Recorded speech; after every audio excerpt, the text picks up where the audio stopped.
Welcome, Wapham crew, guys, gals, ghouls, friends, fiends, foes. Anyone out there beyond the omniverse tonight? Secure your tinfoil hats, buckle down tight, and hold on loosely as we soar over the rocky tops of the La Platas on a rocky mountain high. Get sucked into the vortex of the Four Corners and settle down snugly at mile marker 420 in colorful Colorado. It is Saturday, December 30th.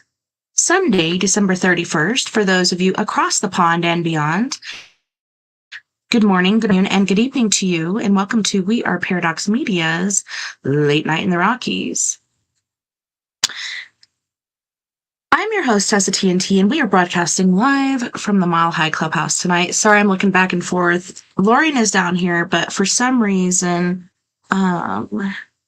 she needs to connect her mic and cam before she gets on, so let me just message her really quick and let her know. Ooh.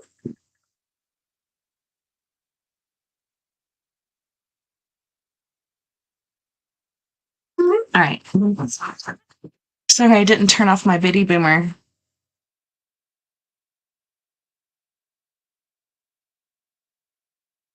I hope you guys had a Merry Christmas and Christmas Eve. Good time with the family. Hope you didn't get influenza B, as our family did. Luckily, only a couple of us got it, and most of us are treading through pretty good.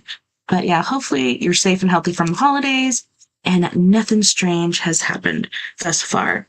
If you're listening live right now, you may be listening to us on KPNL Radio, which you can find at KPNL Radio at kpnl-db.com. You may also find us on eTalk Radio, which you can find on etalk.tv/radio. If you like to watch the video as well as listen to the podcast, you can check us out on Facebook as well as YouTube and Twitch at We Are Paradox Media. If you don't mind, mosey on over to our YouTube. Please subscribe, like any video that you've watched or listened to, and leave us comments, whether good, bad, yay, nay, whatever your thoughts may be. If you want to listen to the podcast in your free time, whether you're working it or working out, feel free to listen wherever you listen to your podcasts, and you should be able to easily find us. So I have a treat for all my guys and gals out there tonight. Tonight, we're talking to and getting to know Miss Lorien Fenton, and Lorien became actively involved in the San Francisco Bay Area UFO community after almost dying from a mysterious form of pneumonia during the H1N1 scare of the summer of 2009.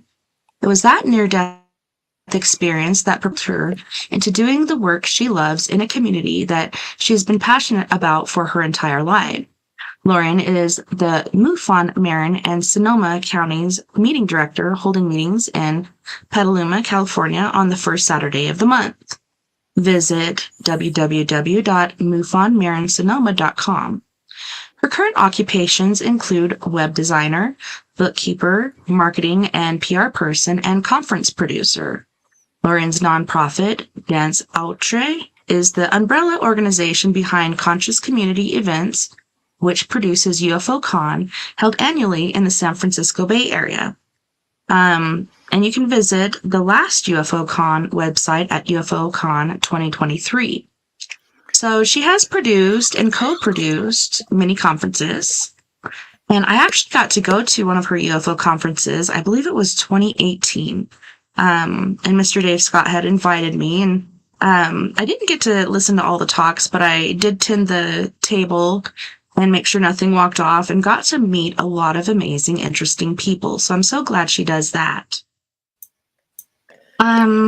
Yeah, so she is sitting there holding on for us, but I'm so glad she's here. I was like, oh no, I'm going to have to do story time 2 days in a row, but I'm glad she's here.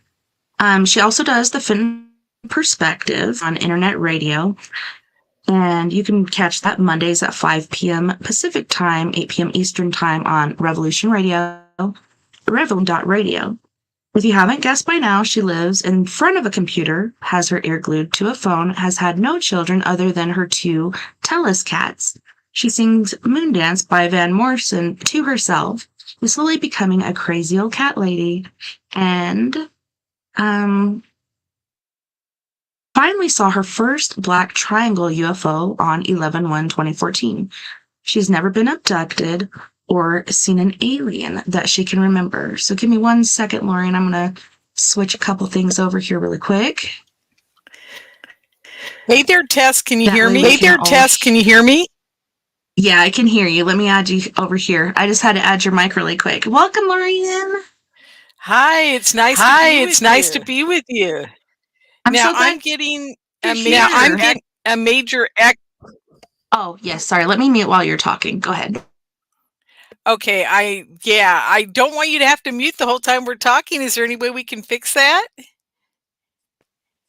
I need to work on it. There's gremlins in the wire, but I'm hoping to get that worked out this week. It's been super crazy with the holidays and stuff, but yeah, gonna get that worked out. It's insane. Every time I do what do they call it, an upgrade or whatever to the computer that they say you need to do, it always messes with my stuff. But yeah, working on it. But it's okay. I've done the show a few times like this.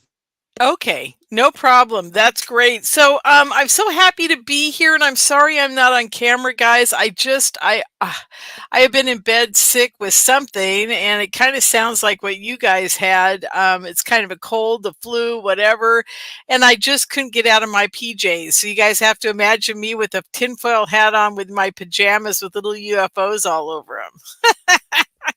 And I may have to mute here once in a while to cough, but I'm hanging in there, and my head cold is now diminishing. So at least I'm not so nasally. I sound like a Sasquatch.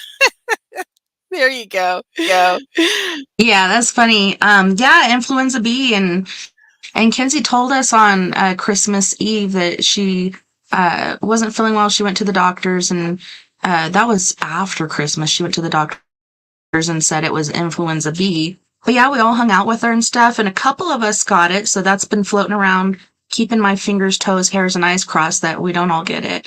But yeah, it hasn't been too bad, just uncomfortable. Exactly. That's exactly what I've been experiencing. It's just like, almost a horrible cold, but not quite, a virus, flu symptoms, but not quite, kind of a headache, but not quite. It's just kind of a conglomeration of all of it put together makes you feel bad. I also wanted to say I wasn't going to read your bio, but I was trying to kill time till you got here and we got our stuff worked out with your camera and mic and stuff. But yeah, I really like your bio, and you're very much an inspiration. And I really did enjoy your UFO conference. It was amazing. I met so many awesome people, and it really went off without a hitch, so far as I know, but I wasn't behind the scenes.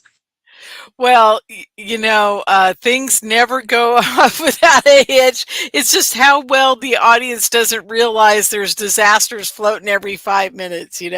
That's really what conference producing is all about, is just putting out fires. And it's quite extraordinary and quite fun. And in the topics that the area I run in, now, I don't know if you know this, but I was the woman who put on the mind control conferences back in 12, 13, and 14, and exposed all the super soldiers, the nefarious ones, and it was a very controversial time, because now a lot of these guys come out and they talk a lot, and it's kind of like the mainstream media has made it so that no one believes them.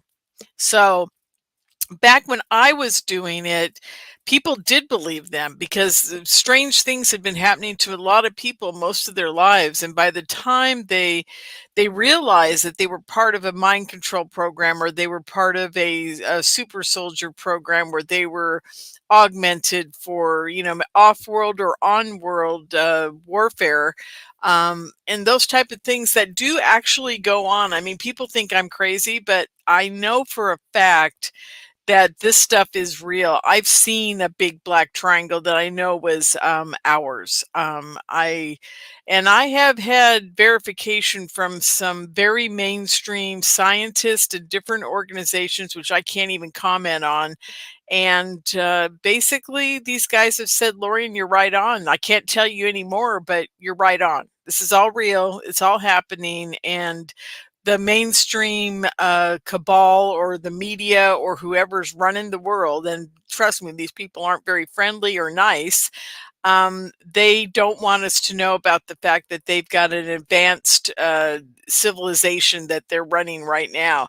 And I want to give you an example, if you don't mind. I just purchased a little I want to call it AI bookmaking software, a plugin for my WordPress websites. And I was playing with it a little bit this afternoon, and I was like, this is so rudimentary. And I know for a fact that they run the world with AI right now, and they know exactly how many Starbucks lattes I've purchased in the last, 20 years. And they know down to my toenails exactly how many nail appointments I've had, where I go, where I travel, and they're now at the point where they can read your brain waves and know what you're thinking.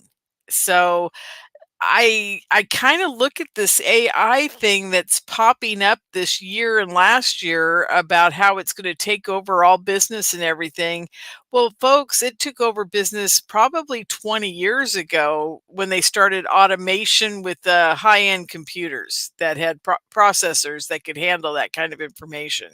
So they're like at least 25 years ahead of us in the AI, probably 50, and they probably have organic chips to go along with their fiber optics that are so far beyond what we can even imagine that it's scary. And I'm just, I'm saying that from having spoken with and been friends with people that are ex-DARPA people that said they were working on it compartmentalized, folks. And you got to remember, every one of these people was so compartmentalized, they didn't realize what they were building.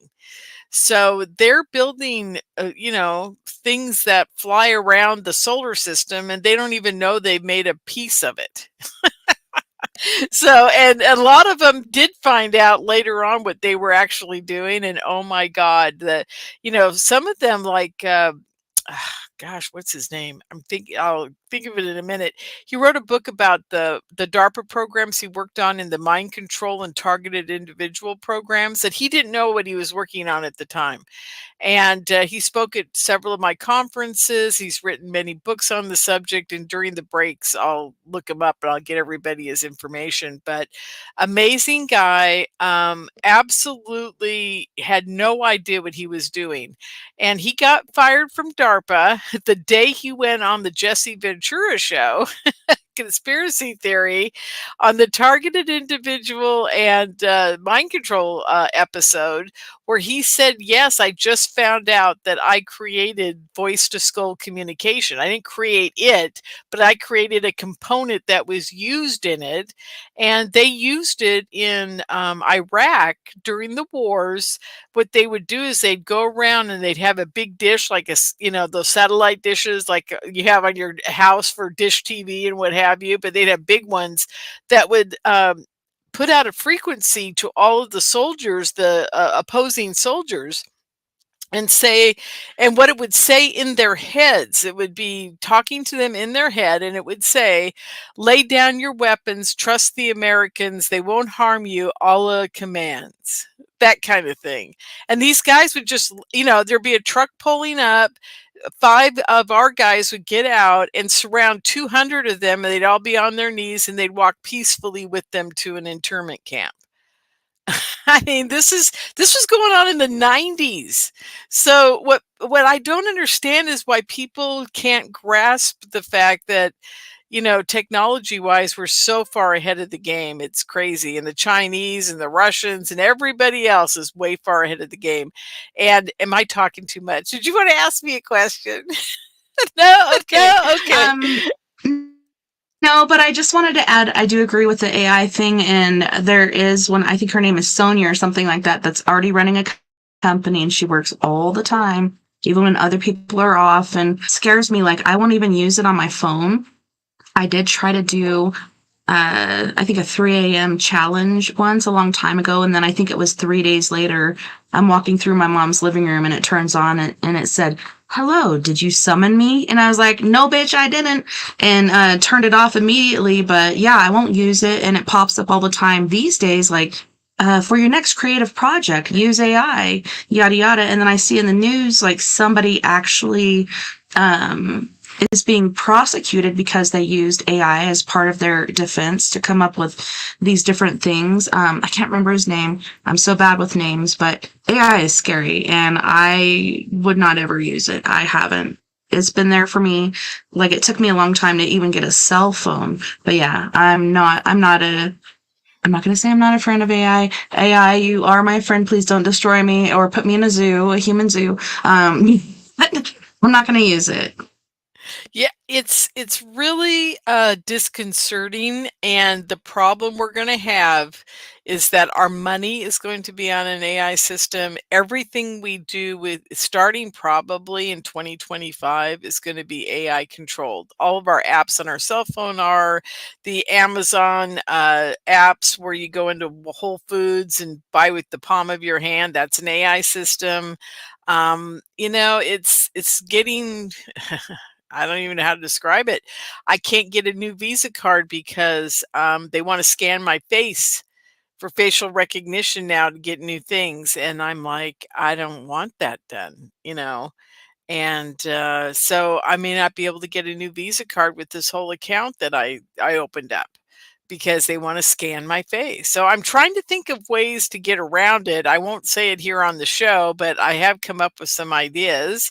And yeah, so anyhow, yeah, AI is scary. And I hate to say it, but I think it's inevitable. And I think we're going to have to start. Here's one of the biggest problems we've got in the United States.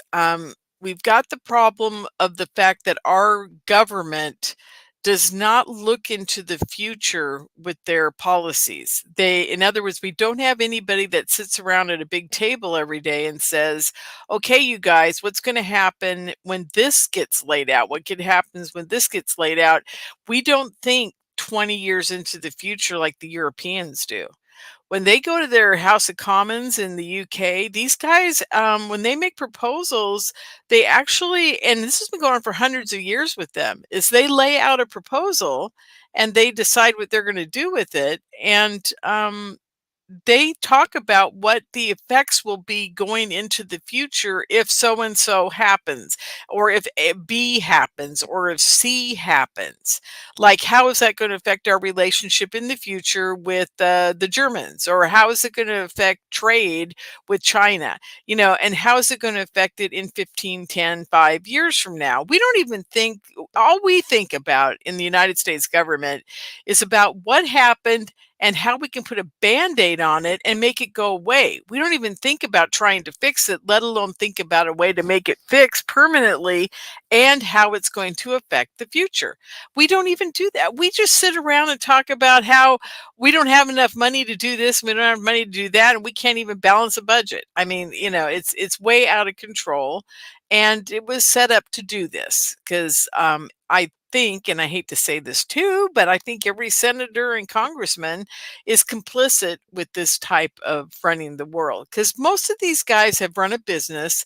A lot of them are lawyers and they don't know how to run a business, sadly, but a lot of them do have a business background and they know darn well this is not the way you run a business. If you run a business like this, you'd be out of business in 5 days. I mean, seriously.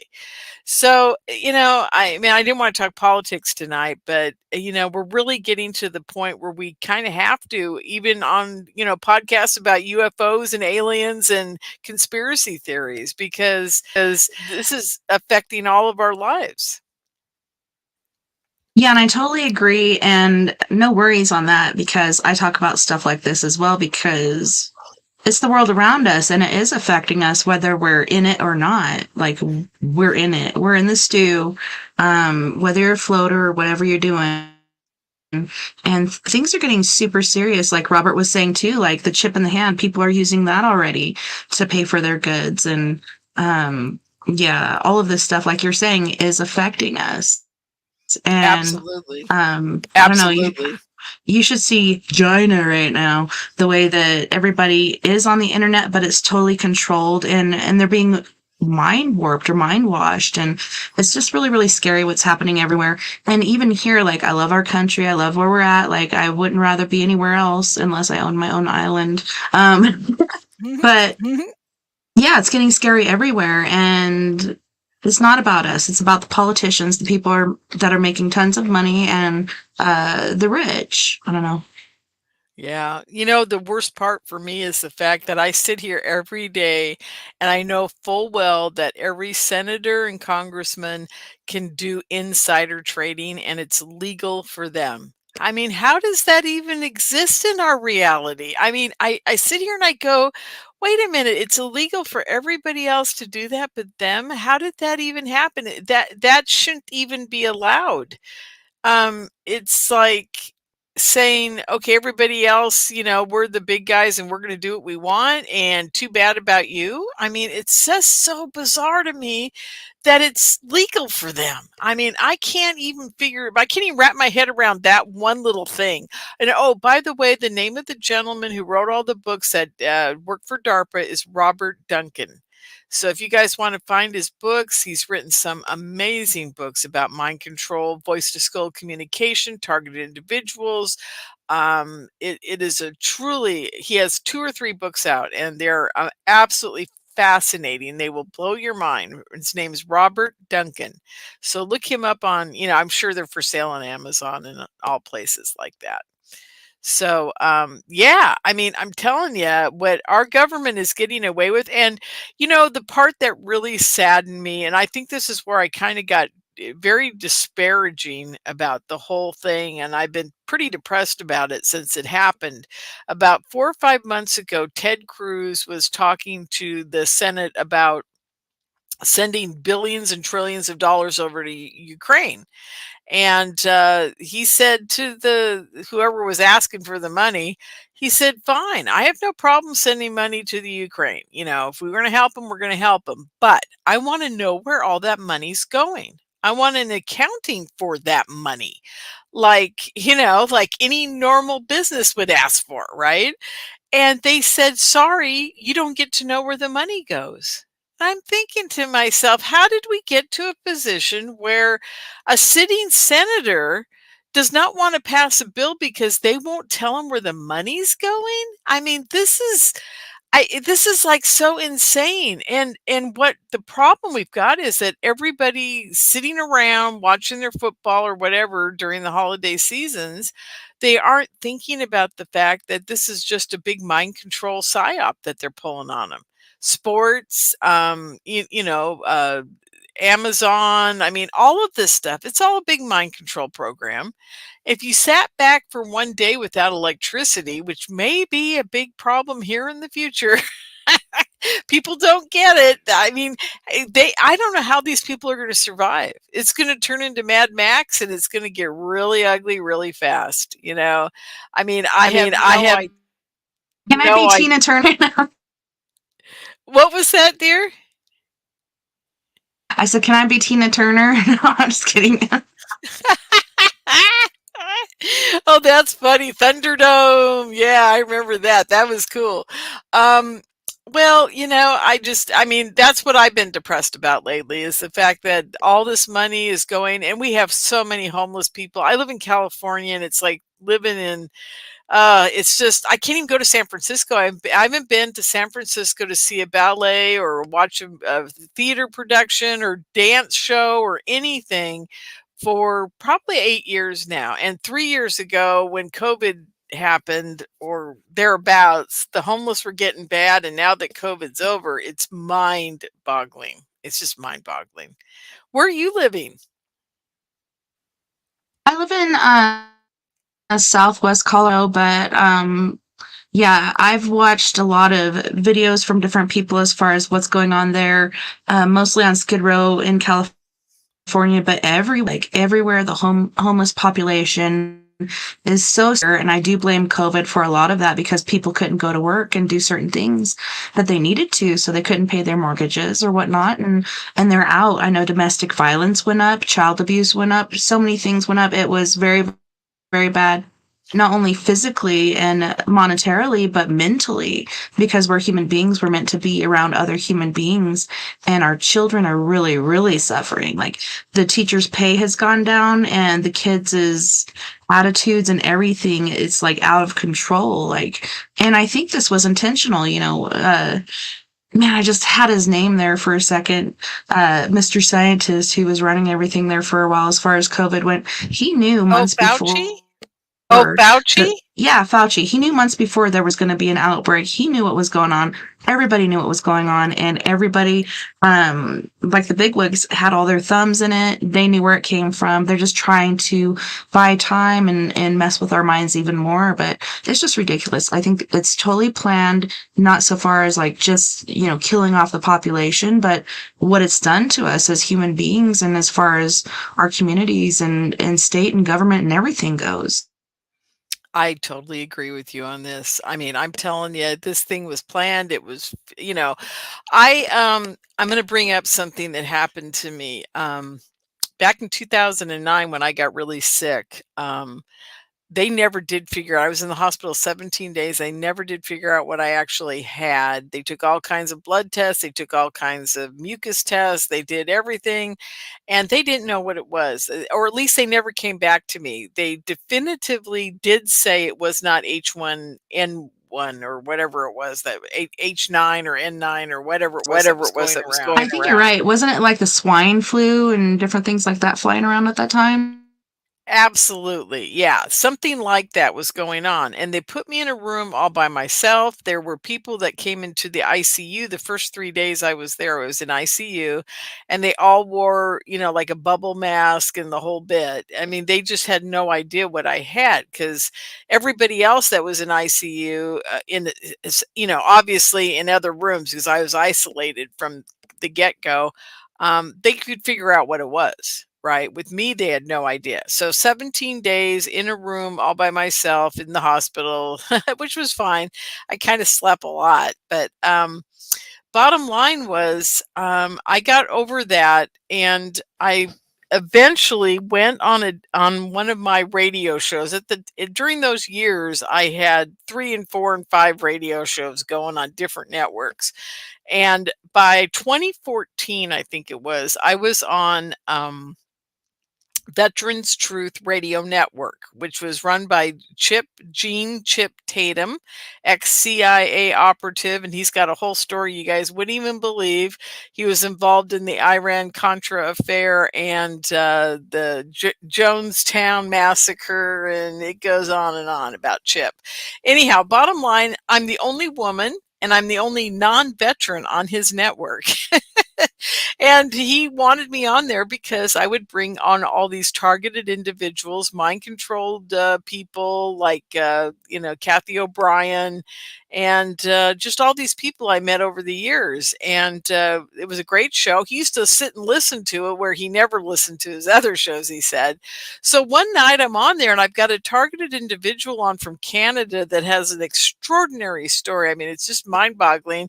And then I started to tell him, the guest, my story about how I got what I thought was some kind of bioweapon from the government in 2009. And I told the whole story, which I'm going to tell here right now, if it's okay with you. It'll only take a few minutes. Are we up on a break or anything? No? Okay, good. So bottom line, that morning in August of 2009, it was like the 1st or 2nd of August. I'll never forget it, because it was really hot, and I was going to turn my air conditioner on for the first time that summer. And I thought, geez, I really want to turn it on and waste all this electricity, but I'm really hot, so I'm going to do it, right? So I go into the room, and instead of getting up on a ladder and cleaning the darn thing out and getting a new filter and washing the filter and words, I thought, I'll just not breathe, and I'll let it run for a while in the room, and then I'll vacuum later, whatever. So I was being lazy, and sure enough, I turn on the air conditioner, and instead of holding my breath, I walk across the room and I take a deep breath like an idiot. And the next thing I know is I feel like there's a bug in the back of my throat. And I don't know if you guys have ever had that feeling before. It feels like something's kind of moving around back there, and then it felt like it stung me. in my throat. And I thought, oh, that's weird. It was like stinging. And I thought, that's strange. So I run into the kitchen. I'm drinking all this water, trying to get the bug down into my stomach acid juices to kill the darn thing, thinking I'd gotten some kind of bug in me. So, I forget about all that. Couple days later, I wake up and my head hurts like it's never hurt before in my entire life. And I feel like I can't even move. My every piece of my body ached. Like I can't even describe it to you. And I felt terrible. And I thought, gosh, and that was a Friday. I remember that. And I thought I better go to the clinic and see if I've got H1N1 or whatever it is. And so I run to the clinic and the nurse says, yeah, you got a slight fever. You probably just have normal flu because you'd be a lot sicker and you'd probably develop pneumonia if you had H1N1. I said, oh, okay. So I go home and they said, if you don't feel better by Monday, come back in. So by Monday, I'm feeling much worse. Okay. Much, much worse. And I'm feeling like I'm on fire. And I start getting a temperature. And on Monday, it was 101 ish. And so I go to the ER and I say to the guys in the ER, I think I've got H1N1. What can you do? And they said, well, you got a fever. Let's do a chest x-ray. And they do a chest x-ray and it's totally clear. Okay. And they said, well, you probably don't have it. You probably just have a regular flu. I said, yeah, that's what they said on Friday. They said, go home. If it gets worse, come back. Okay. Wednesday rolls around. Now it's 103 is my temperature. I can't breathe and I'm like, what the heck's going on? And I'm taking, they didn't give me anything. They just said take regular stuff. So I go back to the ER on Wednesday. They do chest x-rays again. Now I've got stuff growing in my lungs and now my temperature is 103. So now they say, oh, you've developed pneumonia. You probably have H1N1. I'm like, okay. And they said, here, start taking these antibiotics. I said, okay. So by Friday, I don't remember anything from Thursday. By Friday, my roommate finds me on the floor by my bed. My temperature when I got to the hospital was 105. I was hallucinating. I thought there were geese flying out of my chest because I couldn't breathe, and all you could hear was this rattling in my lungs. And I thought it was geese because it wheezed. And so it sounded like geese. So I kept saying to my roommate, hey, tell those geese to stop flying around the room and coming out of my chest. And he was laughing. He's like, oh my God. And then we got in the car and he's driving me to the ER. And I said, where is that baby? Because I kept hearing what I thought was a baby crying too. So, and he goes, there's no baby in the car. And I'm like, yes, there is. I hear a baby crying. Where is it? So I'm hallucinating all this weird stuff. We get to the hospital. And I got to mute for 1 second here. Yeah, I think also with having a fever, getting those visions and stuff that you do get sometimes when you get really, really sick like that, it could be the sound of your lungs. Because sometimes I'll hear something and I was like, what is that? And it turns out it's just my lungs. It's weird. Yeah, absolutely. So anyhow, we pull up into the ambulance bay because we couldn't find any parking out front, or he couldn't. I don't remember any of this. This is what I was told later. I remember bits and pieces, but not the whole thing. So anyhow, he pulls into the ambulance bay and the doctor that worked on me Wednesday took one look at me out in the car through the glass doors. And he grabbed a wheelchair and came flying out and he puts me in the wheelchair and he goes, you're really sick now, aren't you? And I kind of remember that. And I said, yeah. And he takes me into the ER room, puts me on the bed. I'm sitting up on the bed. Okay. And he takes my blood oxygen and I think it's down to like 10 or 20 or something horrible. Like you should be dead at that point. Right. And, he says, okay, this is going to hurt. That's the last thing I remember that he said. And he pushes me back onto the gurney. And then and this is going to get kind of gross, folks. So I'm just going to do it quickly. Takes a scalpel, cuts a hole in my neck on the jugular vein, puts a 10-inch pipe down to my heart through the jugular vein, and then sews it in with 3 ports coming off of it so they can put fluids into me. So But all three of those fluids were antibiotics, three different antibiotics. So they got three nurses and they started hand kind of pumping all these antibiotics into my body, because if they hadn't done it, he said I probably would have been dead in an hour. But they got enough antibiotics in me to start reversing or stopping the process of the mucus forming, because they still don't know what I have, but the mucus is forming so fast that they can't even, they've never seen anything like it. Okay. That's what they tell me later. So I'm in the hospital. I finally get out, and then I don't think anything of it. Okay. I'm just like, I got H1N1. I was sick. That's that. Okay. A year later, I start getting the flu again, or cold or whatever. And I thought, they had told me when I left the hospital, okay, you've had really bad pneumonia. And so from here on out, if you start getting sick or feel anything in your lungs, you come straight to the ER so we can get you on antibiotics right away. I thought, okay. So a year later, I'm feeling sick again. I think it was September, October, a little over a year. And I go to the ER, and I'm in the gurney on the bed, and this nice doctor comes in. It's a lady doctor. Now, I know every ER doctor at this hospital, right? I've been there off and on for 25 years. I know them all.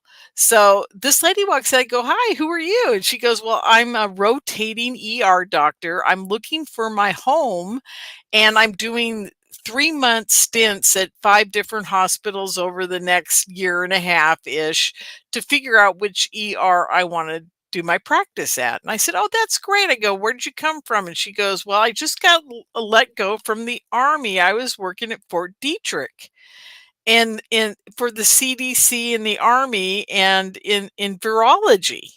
And I said, "Oh, that's interesting." In my head, I'm thinking, "Oh yeah, bioweapons, right? Okay, that's what she's really working on. I see you laughing." so Yeah, I so think she knew too much, so they're like, sorry, Felicia, but you gotta go. We can't have you here. You're asking too many questions and you're being too independent, and we just can't have that. We're gonna have to let you go. So anyhow, this woman, she's like, "Well, let's look at," I told her what happened. She goes, "Let's look at your x-rays from last year." And she looks at him. She sits on the end of the gurney. I'll never forget this. And she starts looking at them, and she's got this perplexed look on her face. And then she holds them up to me and says, "Look at these." She goes, "This is so odd." She goes, "It looks like someone stuffed your lungs with popcorn or cotton balls." She goes, "That's not what pneumonia looks like." Then she turns it back around and she looks at it. And under her breath, she goes, "Gosh, this looks man made." And then she catches herself and she's like, "Oh, okay, well, I'm sure your x-rays are fine. I'm sure you're going to be okay. Just get lots of fluids and blah, blah, blah. I'm not going to give you any antibiotics." And then I never see her again. Okay. But I mean, again, my brain is like, okay, who cares? Right. 2 years later. So now it's 4 years after the incident. A friend of mine calls me and he's out of breath. And I go, "Why are you out of breath?" He goes, "I ran all the way home." I go, "Well, what do you mean you ran all the way home?" He goes, "I got to tell you, I always thought you were crazy about that whole thing with your, thinking you might have had something from the government in your lungs." He goes, "But I just got through getting my hair cut from a woman that I've known for a long time. And I don't know how we got on the subject, but we were talking about the Presidio Army base. And she proceeded to tell me a story about her boyfriend that was at the base that was doing special ops."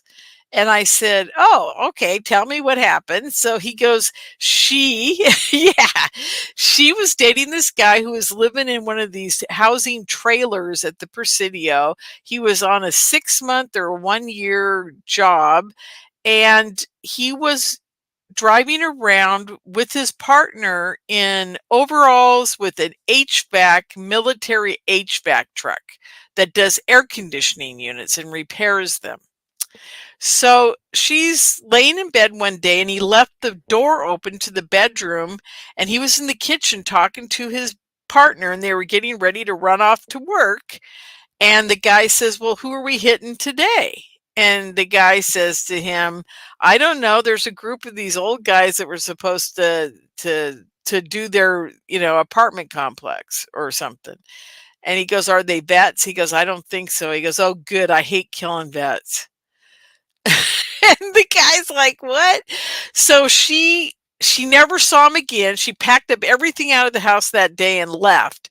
Now, what she surmised was that they were spraying something in the air conditioning units like Legionnaire's disease, which, by the way, was those years. Okay. So this is 79, 80, 83, something in that area. And that's when Legionnaires broke out, was 79. And this was a few years thereof or thereafter that these guys were running around pretending to be air conditioning unit repair people. So my friend says to me, and he had been in the military too, and he says, oh my God, when I heard that, I thought of you. He goes, how easy would it have been for someone to spray your air conditioner from the outside full of stuff that would kill you when you turned it on and it blew into your respiratory system. Or it could be the maintenance got up at your door and say, hey, it's time to change out your filters. And they change filters with something, extra special in there. Absolutely. I mean, these guys, they know no bounds. Let's just put it that way in what they do. So that got me thinking his story. And then I thought, well, that's so crazy. Then I get on that radio show with Chip and I tell the whole story. Now I've got 3 parts to it. Now I've got that when it happened, I've got the doctor in the hospital, I've got my friend's testimony about what they were doing in the Presidio back in the day, and then Chip, he's never done this before, he types to me on the screen, stay on the call after the show. And I'm like, okay. So after the show's over, the first thing he says is, oh my God, Lorien, they gave you the fizzies. I go, Chip, what are the fizzies? He goes, well, the fizzies were developed in either 50, 51, 52. He goes, I don't remember when, but it was the early 50s. And it's MRSA and it's fungus and it's pneumonia and it's this, it's that. He goes, we used it to kill people that were going to become presidents of countries. They'd be dead in 72 hours. He goes, that's exactly what you described as these circular balls of mucus. They just think they've got horrible pneumonia when it's manufactured to never stop growing, and it grows in a spherical pattern. And I'm like, oh my God. And I said, Chip, I said, why would they kill me in 2009? Why would they even come after me? And he says, and I hope he still is not mad at me for saying this, but he says, Lorien, they know the future, don't you? And I said, yeah, okay. And he goes, so your name pops up somewhere along the line and they wanted to get rid of you before you caused a problem. I'm like, oh my God, okay. And that was that. So if people can believe me or not believe me, I don't really care anymore. And Chip never has lied to me in his entire life. And I've known him for a long time. And I absolutely believe that they've got a time portal program going on with remote viewing, major remote viewing. And I've had that kind of verified through several, big time remote viewers. They can't come out and say anything because obviously they're under, secrecy oaths and all that. But I have gotten nods and winks. So I do know that something's going on. Yeah, and I've heard from different people, man, like I said, with names and stuff. I think I have all the timers, not Alzheimer's, but all the timers.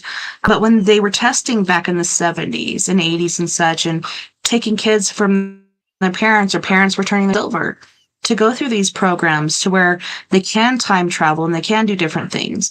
I think you can do it through the mind, but I also think Tesla might have had something like that. Look at all the files of Tesla that was stolen, and then there was only a few crates left at the very end. I think he had 50 something, and then there was just a few at the end. But there's so many different things out there going on, even CERN.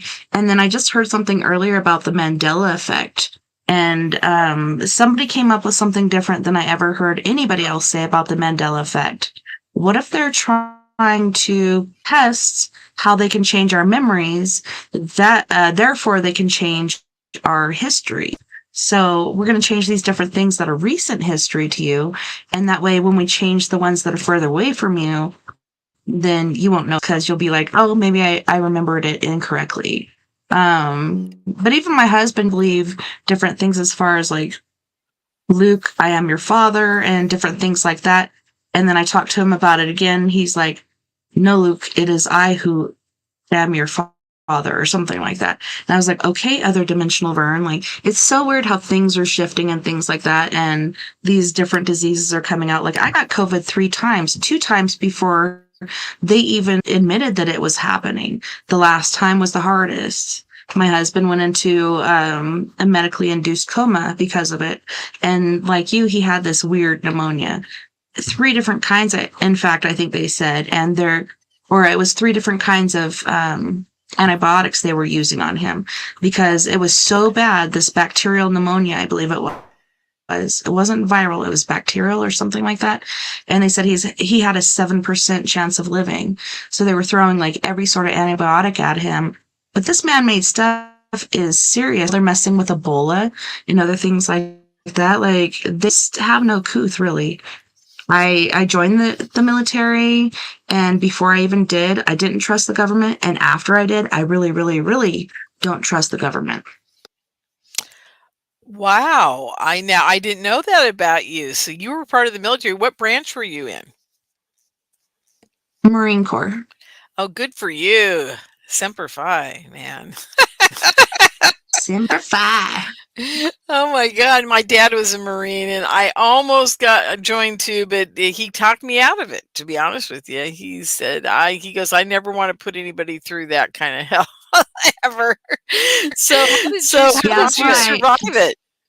That's what I told my daughters too. I was like, if you join any branch, because I talked to, my sisters and stuff in there, and like, oh, my mom's a part of the Air Force and I wanted to do something different. This is harder, so I wanted to do this. But the Air Force actually makes more, and the boot camp is way less harsh.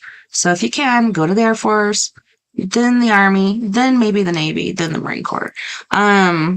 But yeah, it was because I was in an abusive relationship. I felt like I had no way out because you know how they take you from everybody. Sorry, my mic was falling. And I went, and the way I made it through, I almost didn't make it through my first run because I lied about my run times and stuff. I was sitting back smoking weed and lying about my run times. I'm like, yeah, I did it in this time, blah, blah, blah. And then I get there and I'm a pudge because I like Nutty Buddy bars and stuff like that. But yeah, I just kept hearing the voice of my abuser and other people that told me like I was nothing, I'd never be anything, and I won't make it. And that's what inspired me to keep running. Even if I'm vomiting, yelled at for vomiting while I'm running, like I'm going to do it. And I did it. But it was the best thing for me because like I felt like I was at the bottom of the barrel. How much further can I go down? And so they really did, help me go down that little bit further that I could and then go back up. So it was a really good experience for me. And my passionate anger mode. I can't even think of the name for it. Yeah. My temper. That's what it was. Passionate anger, temper, yes. My temper mode. It really tempered my temper. Yeah, it was a good thing for me. But yeah, I always swore I'd never join the military, never wanted to. But like I said, that was my only ticket out, so I did. And I'm glad I did. It's a good thing. Yeah, the military is a wonderful force, and it can be something really powerful, and it can really change your life. It gives you camaraderie. It gives you strength. I mean, it really like they say, it builds character. Well, that's the absolute truth. Some people just have a bad character, and there's nothing that even the army would that or the military service would do for them. But for most people, it really does make them a much better person. I mean, I have love-hate moments with um, military service, but right now I'm very upset with the way we're treating our vets. I mean, I can't even fathom the fact that we have, and here's the part that blows my mind. Okay, I watch Newsmax a lot, and they have the Wounded Warrior Project on their advertising. They have the Disabled Veterans of America on there. They've got another one on there, and I'm watching this, and every time those ads come on, I start getting really angry, because why do we even have to have those ads in the first place? Every vet that comes Exactly. home, yeah, yeah. I mean, every vet that comes home from any type of service, whether they served in a military, a war situation or not, even if they sat behind a desk, I don't care. They deserve free housing, whether they want to be given a home by the GI Bill. I mean, the mortgage should be paid completely off and done with. It's that simple to me. And at that point, they should be offered jobs within the military structure here on home ground, where they can still be somewhat part of the military, but also maybe run a business within the military, like maybe a coffee shop on a base. Maybe they're doing bookkeeping for,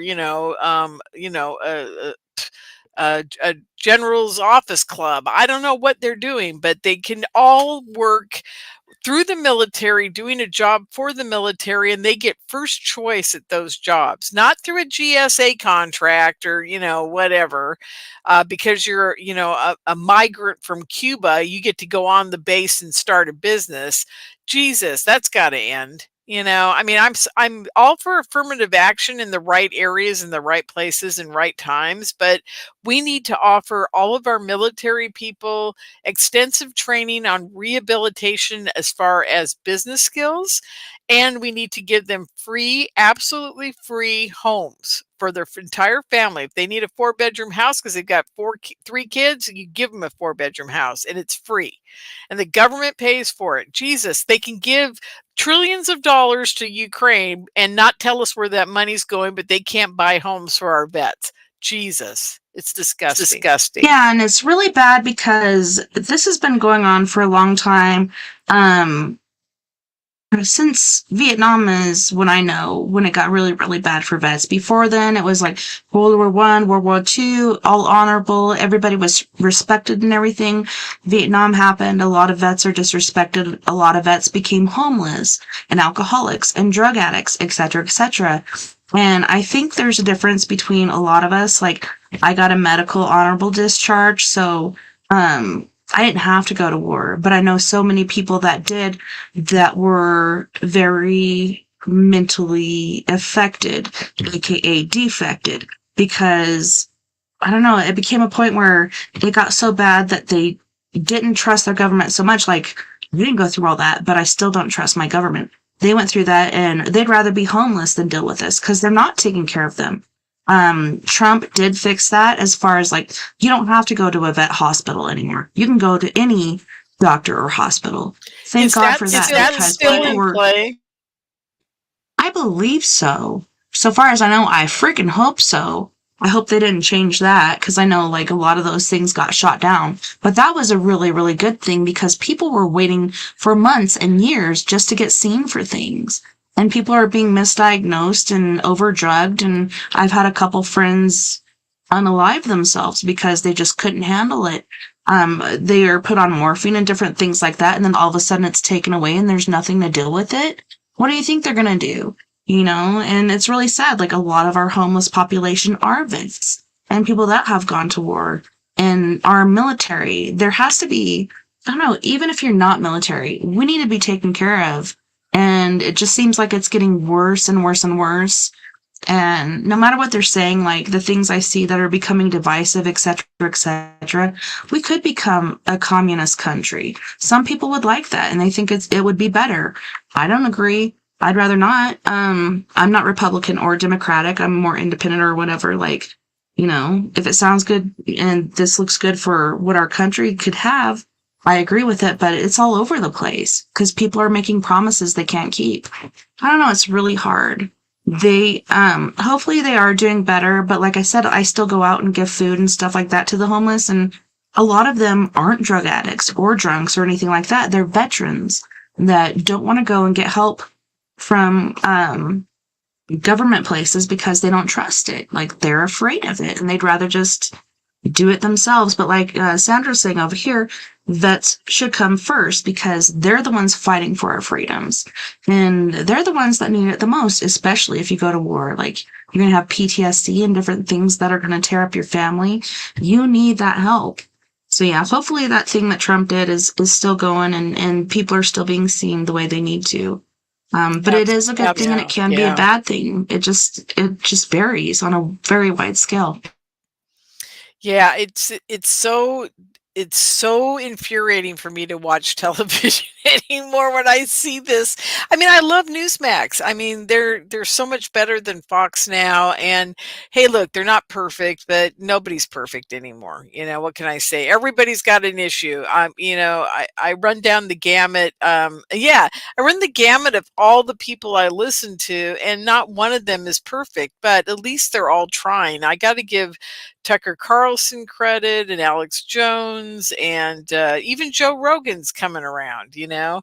I mean, people are starting, to wake up to the fact that, you know, we've been under siege by our government.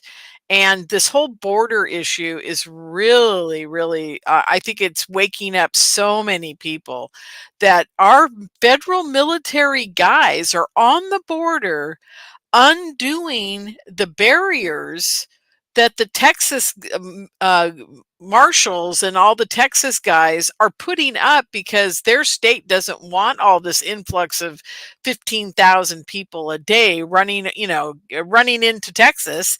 And they put up all these barriers, and then the federal guys come along and tear them down. I'm like, are you kidding me? Have you been following any of this?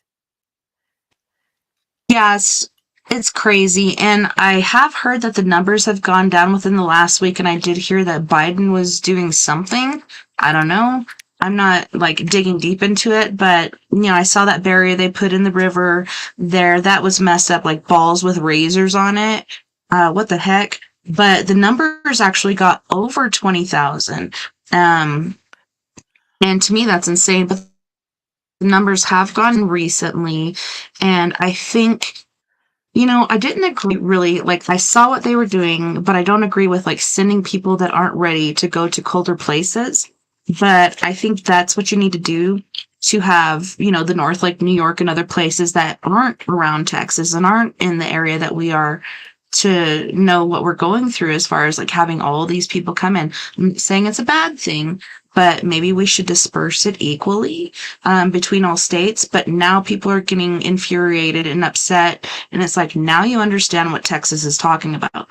I'm not from Texas. I don't like Texas, but I feel their pain. I'm a big fan. There every year to put on conferences and for my JFK, which we'll talk about JFK later in the show too. But I've been a huge JFK, what do you call it, conspiracy theorist my whole life since I was like 12 years old, actually 6, when I saw Lee Harvey Oswald get murdered in front of me on a big black and white TV at 3 feet away from it. But bottom line here is Texas is not a great state. I mean, as far as I'm concerned, not a great state to live in or be in or whatever. And it's hot as heck and I can't deal with it. But they don't deserve to have this. I don't know if you've been following the kind of influx they've been getting, but there's a huge problem within the influx they are getting of these people stealing from everybody there, breaking into their houses and taking things. There have been a lot of child trafficking problems in Texas. And I'm not going to go into the gory details, but we do have people on the border and going below the border that are making reports about a lot of raping going on. And I'm not going to go into detail, but it's really bad on the way up. And then when they get here, a lot of these kids are taken by people they don't even know and put into like work camps and workplaces, and a lot of them are used for sex, sex slavery, if you want to use the word. I don't know what else to call it. Trafficking. Yeah, they're trafficked all over the United States. That's what people aren't getting is there are people that are actually taking. These aren't families coming up here. These are like a coyote, coming over the border with 6 kids. And this is common every day. They're seeing it every day. Like they have 6, 10, 12 kids with them. And none of these kids have a parent with them, which is so crazy, which tells the guys at the border that the parents have sold them to the coyotes for sex trafficking because they can't afford to feed their other 8 kids or 6 kids or whatever. They actually pick one kid and they sell them. It's disgusting and horrible, and I don't even know where to go around that whole topic. But here in the United States, we've got to start paying attention to the who comes in. I mean, you can't let guys like that with 6 or 8 kids and then just say, "Oh, it's okay." And they stopped the DNA testing. See, that's the part that really upset me. I think that stopped when Biden got like 6 months ago. He decided that we weren't going to wait one day to release them, that they needed to not wait the whole day to see if that parent or that adult with that child is related to each other. And now That's people are ridiculous. just, yeah. Can you imagine? I can't even imagine.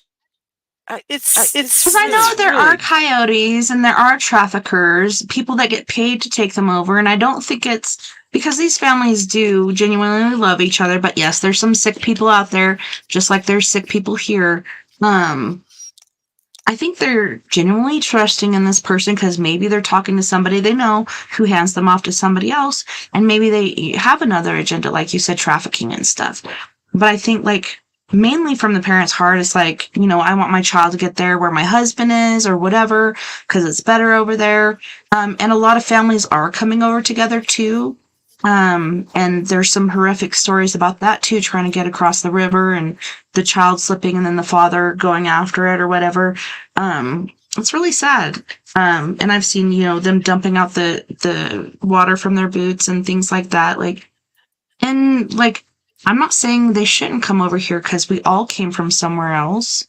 But you have to go through the steps. You can't just cross illegally. And I've noticed recently, like a lot of people are just coming and waiting in camps and stuff.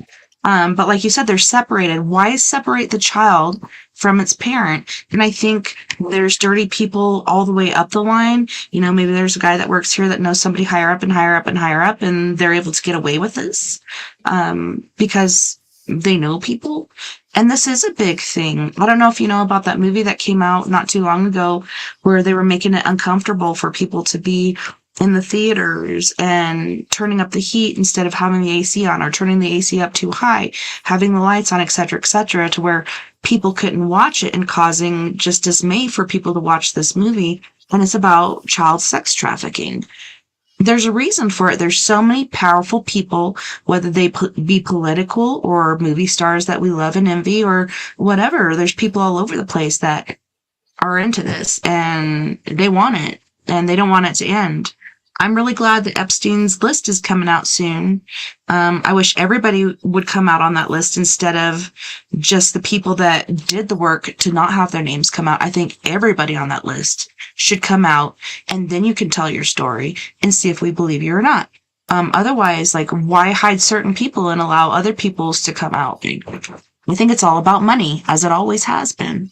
Absolutely. I totally agree with you on that. And the part about the families coming over, hey, look, I love everybody on the planet. I want them all to have a great life. But as my Cambodian friend, who I helped her pass her test, and my friend from England who went through his testing with me, and I've helped a lot of people, learn the ins and outs of those 100 questions about the Constitution and who founded our country and all this. And they paid, I can't tell you how much money they paid lawyers to get them here legally. My best friend Robert's wife Elle just got here from the UK, and it cost $20,000 to get her here, to get her established, even though they're married, to try to get her to become a citizen. I mean, it's insane. Yeah, it's all about money. What they really should be doing is lowering the fee to be an American citizen, having them have to take tests and all that too, but really judging them on their merits of being able to contribute to our society, like they did back when my mother was coming here from where did she come from? Canada? Yeah, her mother came from Italy to Canada, and she came from Canada to here.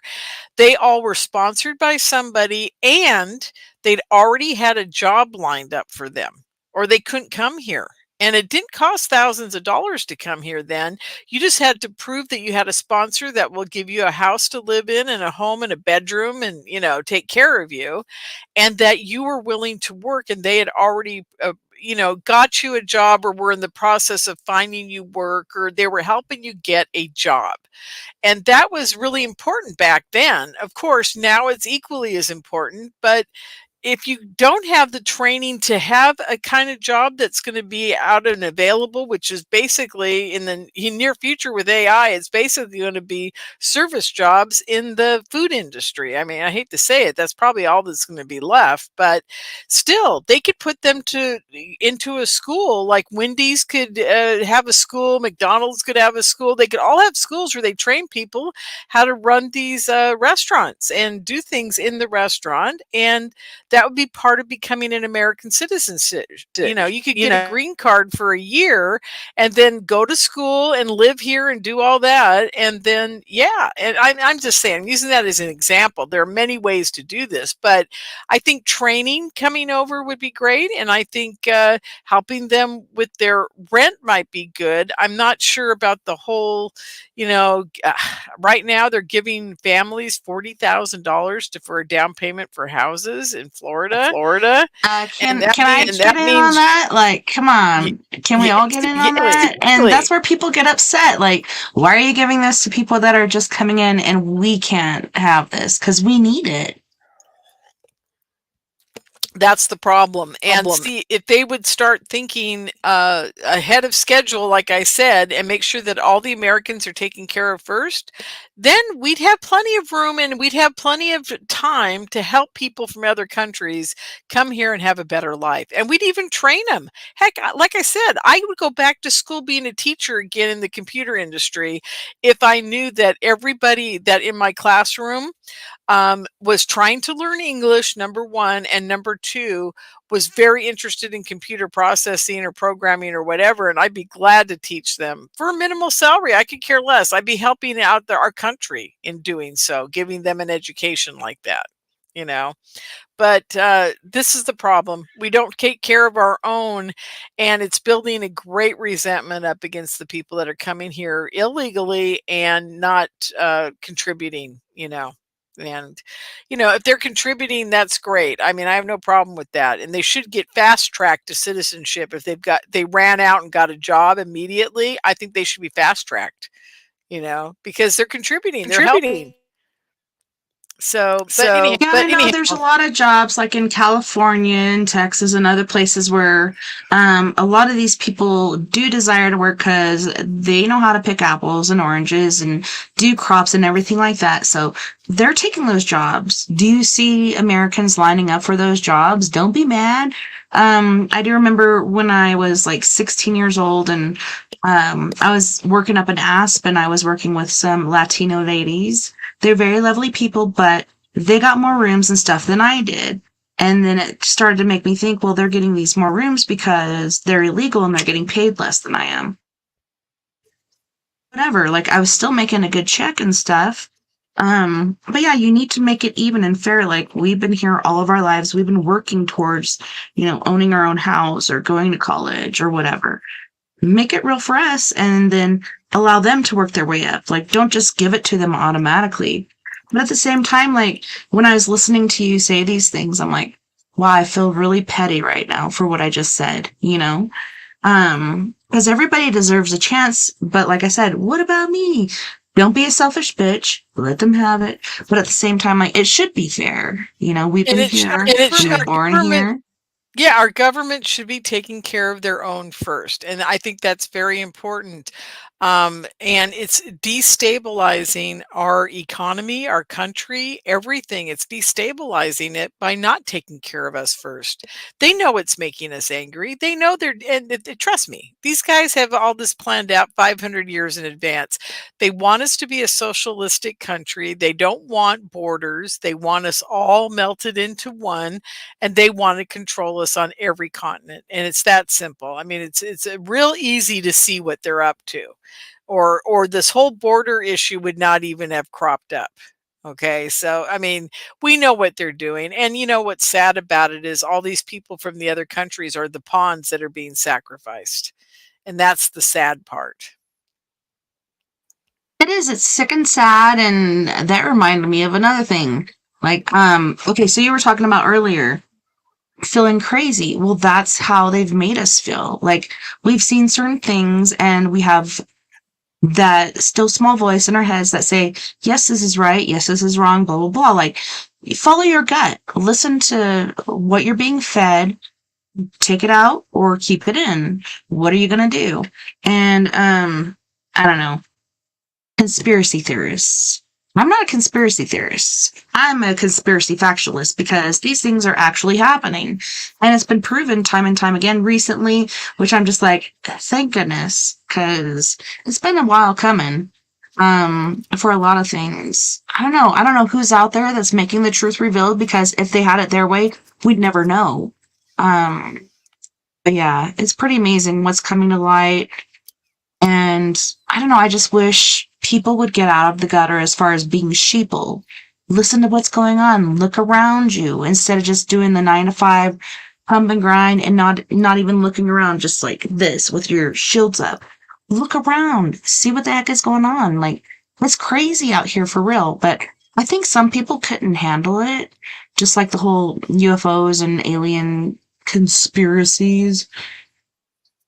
Just everyday general stuff is a conspiracy that's really happening. It is. And the sad part is it's overwhelming, and people just want to say, give me, a turkey dinner and pumpkin pie this next 2 weeks. So I don't have to think about it. And and I don't blame them. It's so much. It is so much to deal with. And this is the tough part. This is what I tell everybody I know. You've got to go out of your way every day to try to do something positive to change us back to the country we used to be. And I don't mean like being a, conservative or a rebel or a revolutionary or, whatever. All I'm saying is every day you need to do something. You need to, like, if you see your sheriff downtown, walk up to him and say, what are you going to do about the border issue when it hits our town? What is your plan? What are you gonna do when 200 people who don't speak English get dumped off on Main Street? What are you gonna do? And do they have a plan? You should find out. You should find out what your city council's gonna do. Can I tell you something really quick? That's scary. Yeah. So it started happening about 3 years ago. They started making it mandatory that children learn Spanish. And I often say, like, I wish instead of taking French for 2 years, I would have done Spanish, because it would have done me much more good. I don't think I'll ever go to France. Maybe I will. I don't know. But had I learned Spanish, it would have been so much better. But now they're requiring kids, grade school age and above, to learn Spanish. Where is this? What state? Colorado. Probably many other places. I'm sure we're not alone. I'm sure this is federal. This is not just governmental, like as far as state by state. Pretty sure this is federal. It's very weird. And like I said, this started happening about 3 or 4 years ago. So yeah. I have never heard of this. Now you just freaked me out beyond belief. I got to tell you a funny story. In 1992, I had just gotten my first,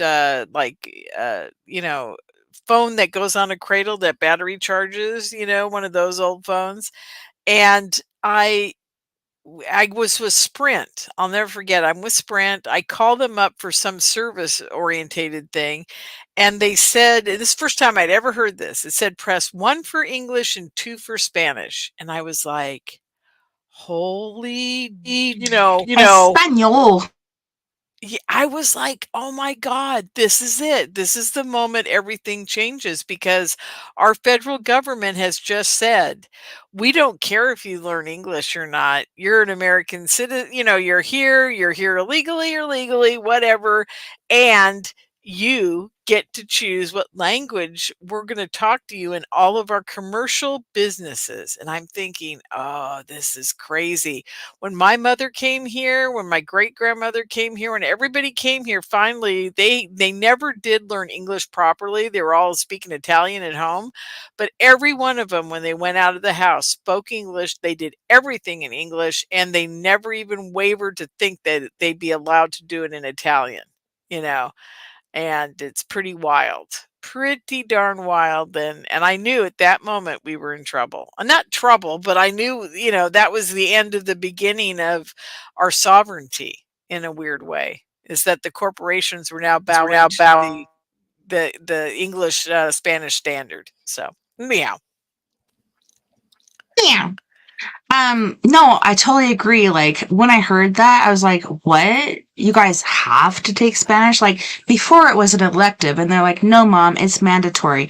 Just like computer classes. So, computer classes and Spanish are mandatory. So, that's two different things. There's AI and the influxation of Spaniards. Okay, cool. I'm down, let's do it. But at the same time, I'm just like, man, when I was in school, it was so much simpler and you could pick art or whatever you wanted to.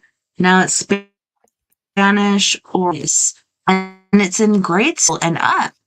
My kids from grade school and up are learning this. Like, I remember it was high school when you pick different languages. Now it's grade school and up and it's mandatory. So that's scary. That's the scary part of it. And it's always been like, if you come to this country, you must speak this language or learn to. And yes, people have broken dialects and stuff. I think it's very cute. I like it. But yeah, it just shows you where we're going. And like you said in your bio, like, you don't have children, you have fur babies. And you probably speak their language just like I speak my fur baby's language. But as far as like kids go, holy shnikes, like elementary school, computers and Spanish. I don't know. I think it just shows where we're going because these things are important to the end, basically directive. And I also have to tell you really quick before I go on mute again, we generally do a break at the top of the hour, but we're going to go to the hour and a half, do one break, and then finish the show. Oh, great. Okay. That's because we're yakking too much. I love it. That's great. Well, okay. I think it's probably time that we switch gears and head off to UFO land. What do you think? We're not going to be able to solve the problem. We're not going to be able to solve the problem of the government. Yeah, each of us can try as we may, but really we can't do anything. Oh, did I say the thing? Okay, earlier, that freaky thing about the Rockefellers and all these rich families that came to America found this island, and there was this particular Native American heritage on this island, and they used to do sacrifices and stuff on this island. And everybody, after, of course, the Indians died because we brought our white people cooties over, or Spanish cooties, or whatever we might be. We all brought our cooties over. The poor Native American died. Everybody built in different places, but the Rockefellers built on top of this sacrificial place where they used to sacrifice little babies. And that's where the Federal Reserve started. That to me was really weird. Is that Jekyll Island? I was like, are you serious? Yes. Oh, God. I never knew that about Jekyll Island. Oh, no. Me neither. And I just heard it today and I was like, you have to be kidding. This can't be serious. And I'm like, makes total sense, because I think I'm absolutely convinced that, and people are going to call me a conspiracy theorist, and that's okay. I'm starting to really believe that this is a satanic thing. This whole government, the whole Rockefeller, the whole Bohemian Grove thing is definitely, there's something going on there. There's definite rituals. I mean, it's got to be some kind of secret society, religious type of, takeover of our country. I mean, it just has to be.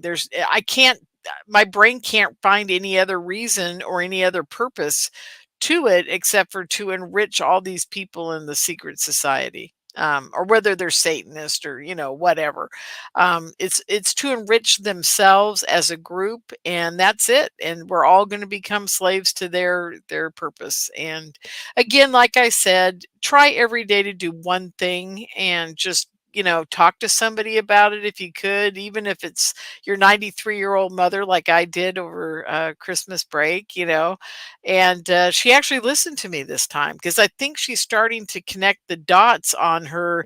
I think she watches CNN or whatever it is. And I think she's starting to see that, even they are saying things that are just beyond her imagination, No. To me, it was amazing because, like, I watch everything I can, Oh, absolutely. Slut. I need to hear everything so I can decipher what is right and what is wrong. And it's amazing to me, like, so many different stations will say the exact same thing. I can't hear you at all. Really? I wonder if it's me. Let me look. Yeah, I'm still bouncing everywhere. Did I do something? Yeah. No, probably not. No, I did. Okay. Thank goodness, because sometimes my cord gets stuck and I think I leaned on it. There we go. Okay. So you were saying, I'm sorry, I didn't hear any of that. I'm trying to remember now. It was a runaway train. But what were we talking about? Oh, cooties, sickness, etc. You were listening and watching TV shows about different news casts, and you're trying to get. Yes. Okay, so CNN, Fox, ABC, NBC, everywhere, BBC, whatever you're watching. Like, I like to watch it all and see what people are saying. To me, it's amazing how people have the same exact thing they're supposed to say, and it's like, oh, well, some hierarchy handed this down to you for you to read to us. But then there's other things that are said within the whole broadcast. If you catch it, you catch it. If you don't, you don't. But I don't know. Like, I look at everything and I glean what I can, and I try to decipher what is right, what is wrong, what is agenda, what is not, and it's just so scary these days. But yeah, look at everything. Don't just look at one thing. And laughed at me because I'm like, I look at this and this and that and blah, blah, blah. And they're like, oh, you're totally brainwashed. No, I'm just looking at what everybody's saying or trying to. Even other countries. Luckily, they have, what is it called?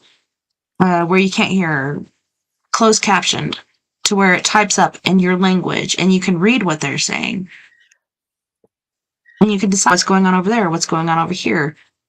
It's really mind-boggling and a juggling act, and that's why, I don't know, since I did my fasting and I did my thing from the whole, Facebook and everything, like anywhere out there where I should be posting things, I took a break from that everywhere, just to kind of cleanse myself because it's oversaturated.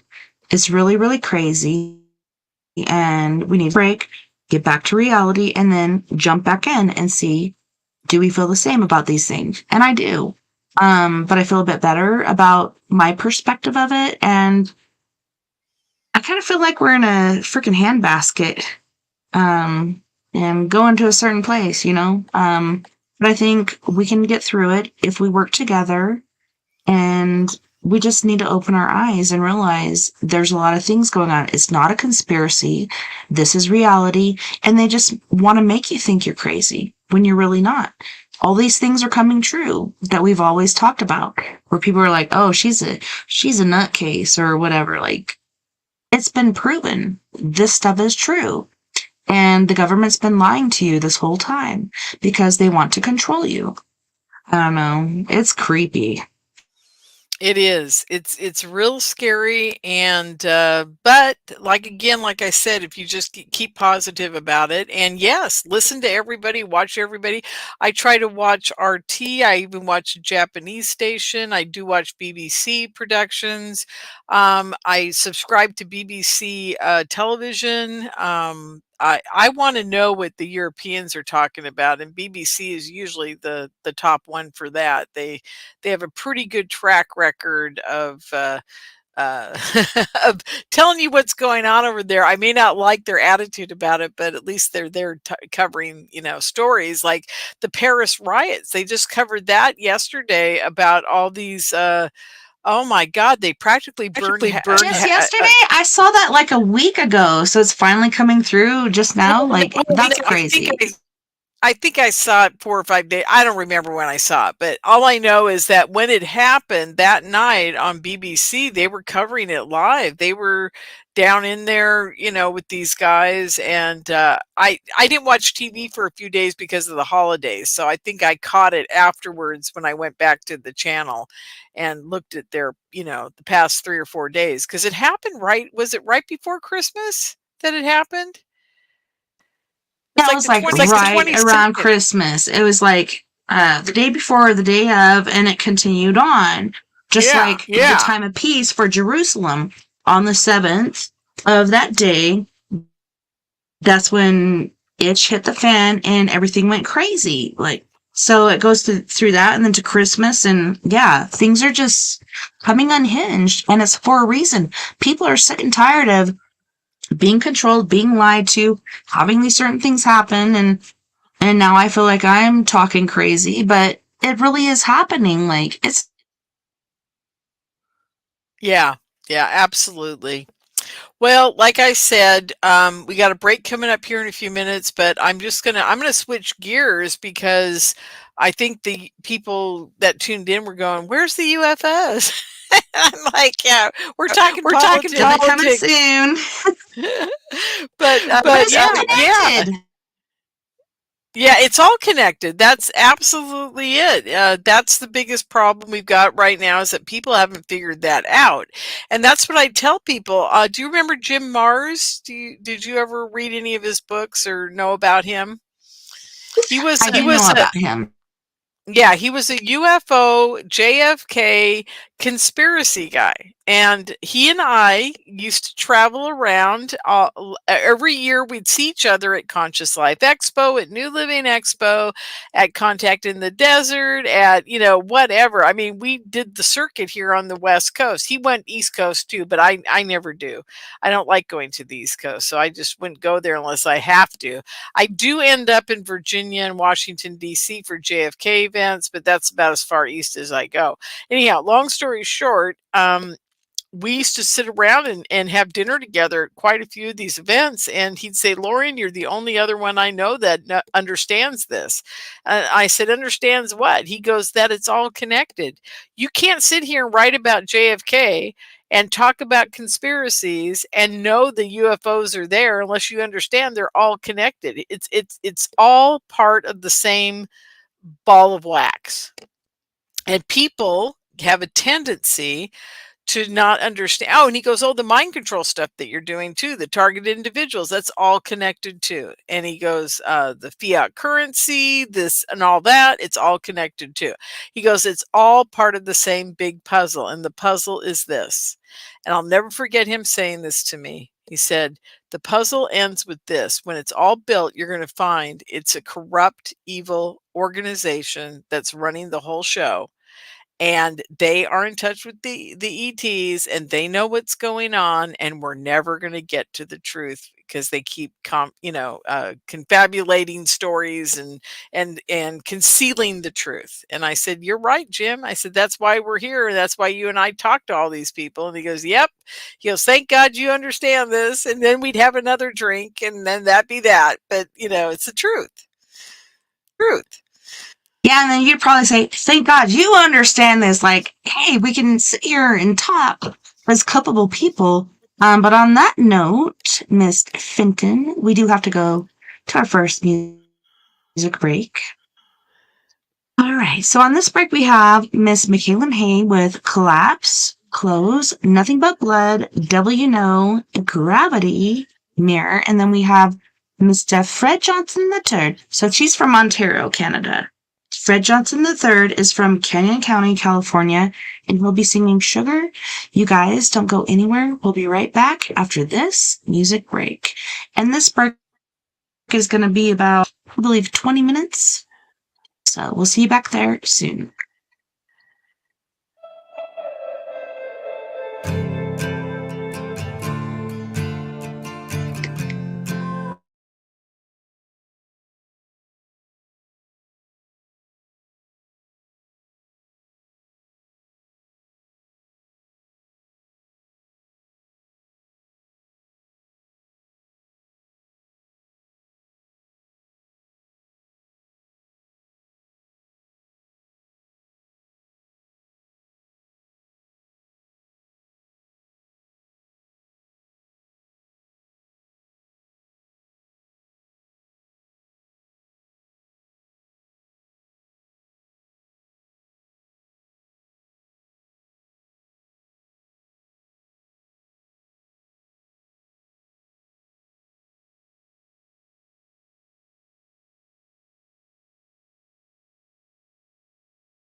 Keep my grip, yeah. Oh, I can see the end begin. I can see, yeah, we're going too fast, fast, fast, fast. Just get your foot off the gas, gas, gas, gas, gas. You're gonna crash. How is this gonna last? When we always lapse, lapse, lapse, lapse, lapse. Yeah, we're going too fast, fast, fast, fast, fast. Get your foot off the gas, gas, gas, gas, gas. Yeah, we're gonna crash. How is this gonna last? When we always collapse, lapse, lapse, lapse, lapse. When we always collapse. Oh, I can see the end begin. When we always collapse. Oh, I can see the end begin.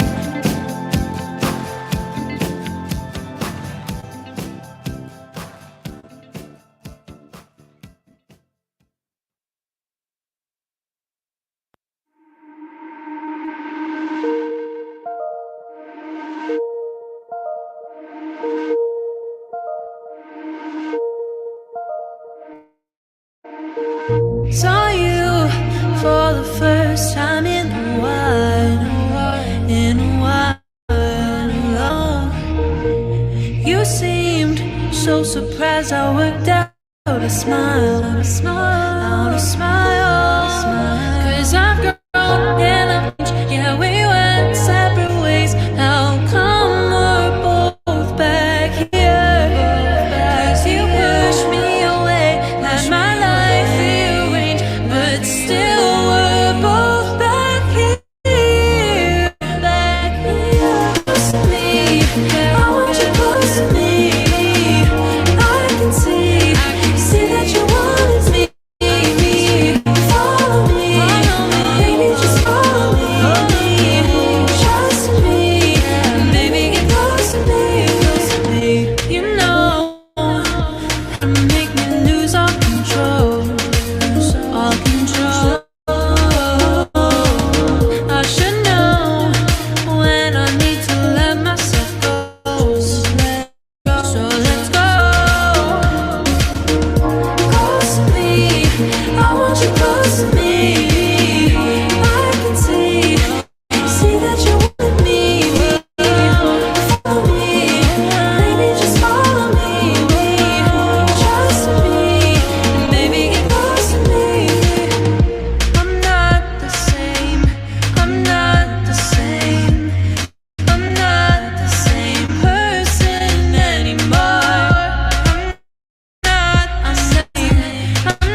There's too much sky, too blue, too white.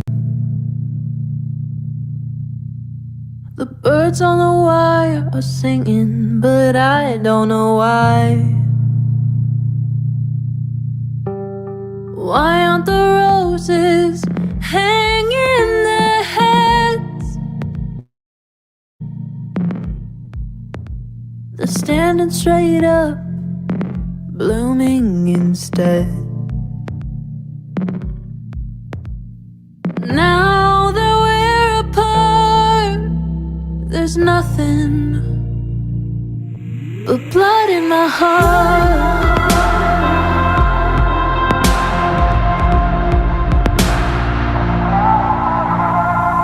Why does that guy have a smile on his face? Why is the sun even shining today? Why are the headlines talking about love? Don't they all know what happened to us? Now that we're apart, there's nothing but blood in my heart.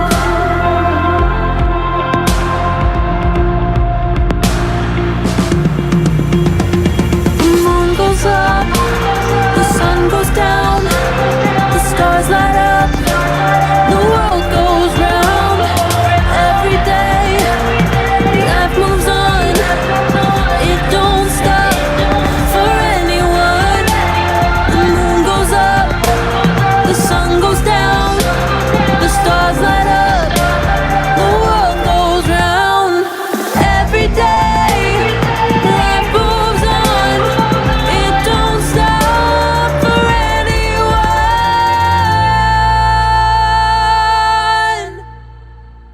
Now that we're apart, there's nothing.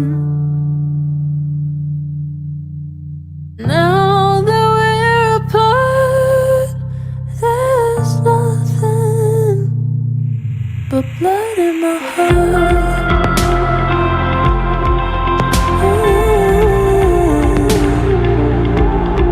Blood in my heart.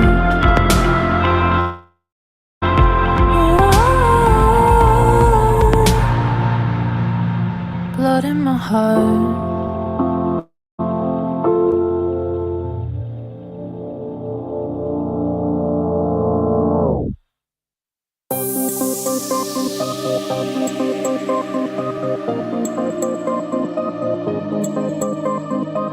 Your troubled heart bleeds like a river. It's rushing towards fields painted greener. It doesn't see the demons behind, praying you're getting close to the line, so they can get their hands on love and trade it off for silver. The curtain's nice, but what it hides is worse than sticks and stones. Before you climb the fence tonight, look through the microscope. Better the devil you know. Better the devil you know. Better the devil you know. Better the devil you know. Your nervous spine is crawling with shivers. You're standing right in the eye of a blizzard. You're inches from a shelter, so near to warmth of a home in a chandelier, shining down its light on love, wishing you'd be closer. The curtain's nice, but what it hides is worse than sticks and stones. Before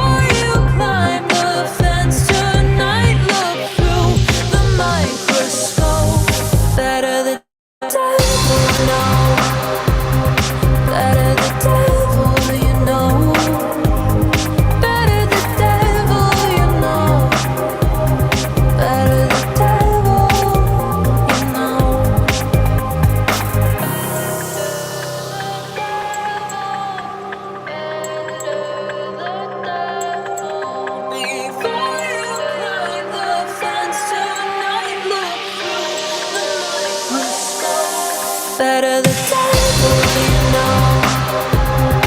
Better the devil, you know. Better the devil, you know. Better the devil, you know.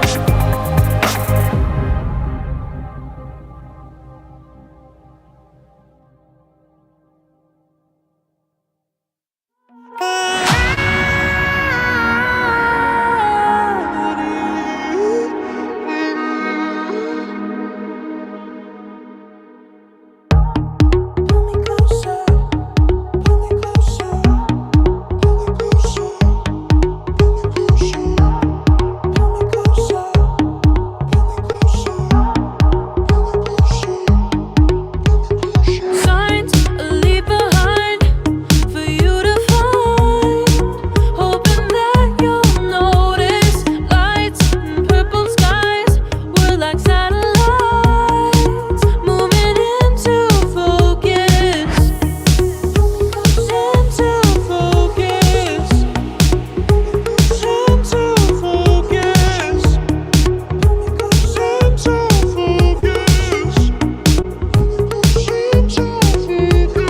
Silent, drifting all alone, killing time and counting stars, waiting for the moment we collide. I feel you pull me closer, you got me burning up, you got a hold on me. I feel you pull me closer, you got me burning up, your mind, my gravity.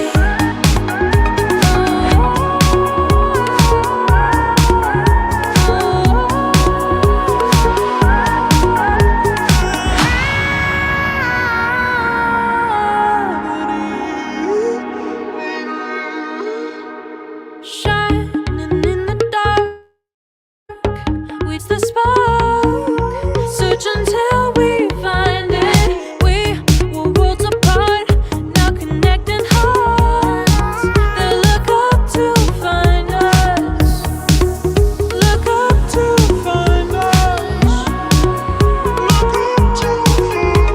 Silent, drifting all alone, killing time and counting stars, waiting for the moment we collide.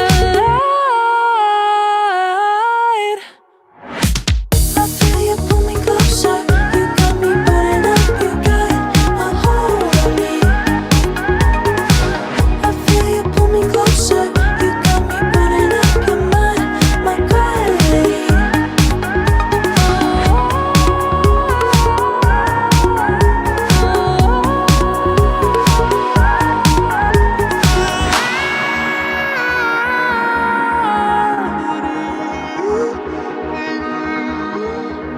Silent, drifting all alone, killing time and counting stars, waiting for the moment we collide. I feel you pull me closer, you got me burning up, you got a hold on me. I feel you pull me closer, you got me burning up, your mind, my gravity. I feel you pull me closer, you got me burning up, you got a hold on me. I feel you pull me closer, you got me burning up, your mind, my gravity.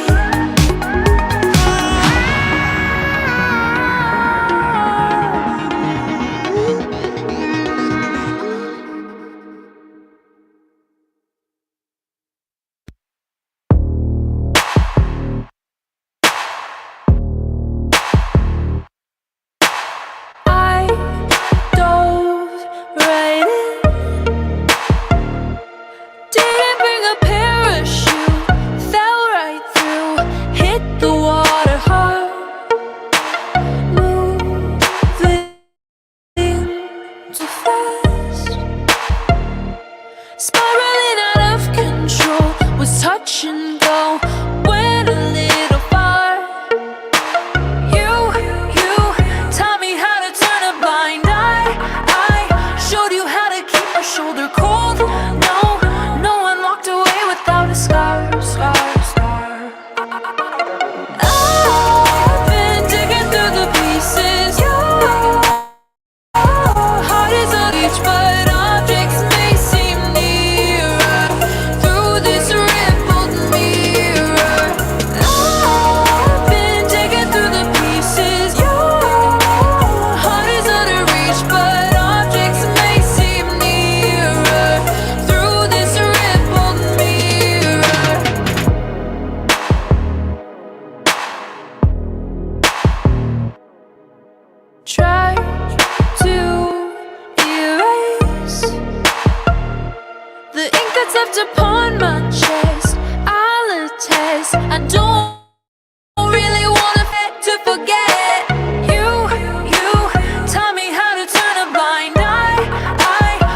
waiting here on this cold, lonely night without you. The tension's overbearing, wondering, are you coming back home again? To inspire fondness with love. Where did our love go wrong? My sugar.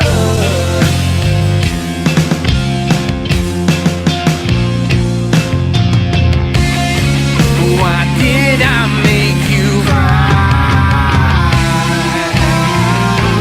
Whispers flow through my mind when I think about you. That warm feeling in me. My heart sings a sad song and just melts away.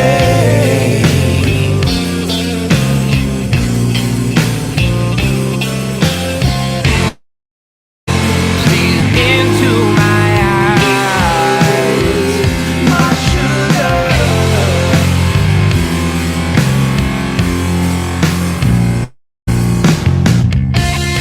There's life in out there.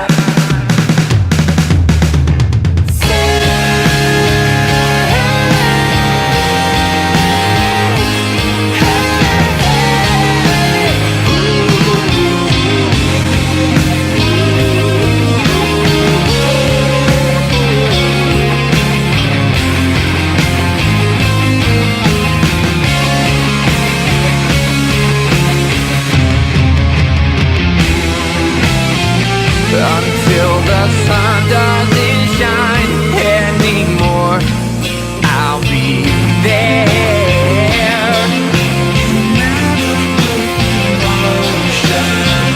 When time is a memory, I'll know this love.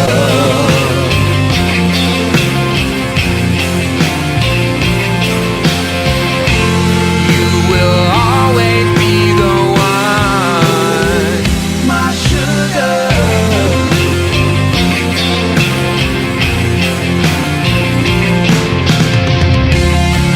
The feeling is so strong.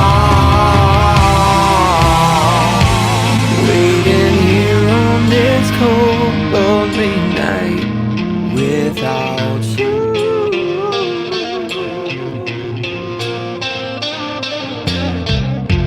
Where did our love go wrong, my sugar?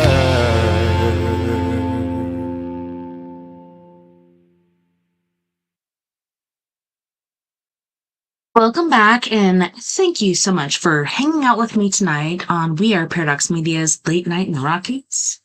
On the show tonight, we have the lovely and talented Miss Lorien Fenton. She's an inspiration to me, how hard she works for all this stuff she does, and I love all the information she has to give. Welcome back, Miss Lorien. And like I said before, we're so grateful to have you here. Enjoying every minute of So, I was kind of gearing up for talking about UFOs. I just want to ask you really quick, are you in the UFO realm at all? Is this something you do? Because I know you're in the paranormal realm quite a bit.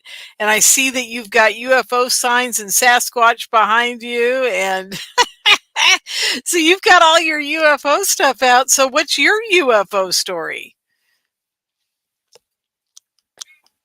Oh man. Okay, so my very first one was on the way back from a motorcycle rally, and I had my two girls with me. I was pregnant with my son, and I had to take them out because that's the time where kids must leave and then adult activities begin to happen. And we were on the way home. I'm driving my 72 Gran Torino. Man, I missed that car. Can't wait to get it back, but yeah, my youngest daughter and my oldest daughter were both like, Mom, there's a UFO following us and is chasing us. But it wasn't like Fast and Furious. It was just like basically pacing us. And they're like, Mom, look. And I'm like, I can't because I'm driving. I don't want to wreck. But once we get up here to the sign, I can look. And I looked out and I saw it and I'm like, I just got to get out of the car and look because I see it from here. But let me just get out and make sure this is not something weird and crazy. And yeah, so and it's a little orange ball, looks about this size, probably about, I would say 30 to 50 feet away from where I'm at, just sitting there waiting for my next move. Then it was months later. So I believe that was in August. And then months later in December, my son is now born. I'm breastfeeding him. This kid named Dylan Redwine went missing. This kid knew my daughter. They were actually friends. And yeah, he went missing right before Thanksgiving. This is in December. I'm wishing I could go to the picketing and do all these things that I want to do, but I can't because I have a newborn baby. But yeah, I'm just looking out across this field. It looks so magical because it was a full moon, clear sky, super cold, and it's just like glittering. You know how snow glitters? And just hoping if he's alive right now, I hope he's safe and warm. I hope at least he has blankets and things to keep him warm and safe. And I don't know, we all kind of knew he was gone. But I was hoping for the best. And then all of a sudden, coming down the fence line before where this field begins, like this field is huge, about, I would say, I almost said acres, but probably 350 yards as far as I can see, doubled if I went back there as far as it goes. And yeah, this same ball, but it's closer and it's within a field, looks like a glass layer or snow globe or whatnot, and it has liquid fire flowing through it, and it's got the yellow and the orange and the red, and it's just going in the circular motion, and it's coming down the fence at this slow walking speed towards me. And you detach the kid from the nip and bundle him up, run over to the door. At this time, now it's windows, but we used to have a sliding glass door where you can only lock it at the top. And I was watching it coming. I'm trying to get my phone to work to go to camera. Can't get it to work. I'm super excited, super fidgety. So it was really hard to get anything to work. So the next best thing is like, hey, you guys are here. So I called my daughters, my husband, everyone. I don't know what I sounded like. I probably sounded like a maniac. I'm like, hey, get over here. You got to see this. And I and my two daughters saw the same thing. It was an orb with liquid fire coming through it. But my husband saw what looked like the same orb, but a glowing bat flapping its wings at a very slow rate of speed. And it just went past us. At one point, I opened the door, stepped out because I wanted to get closer and, I don't know, I guess interact with it.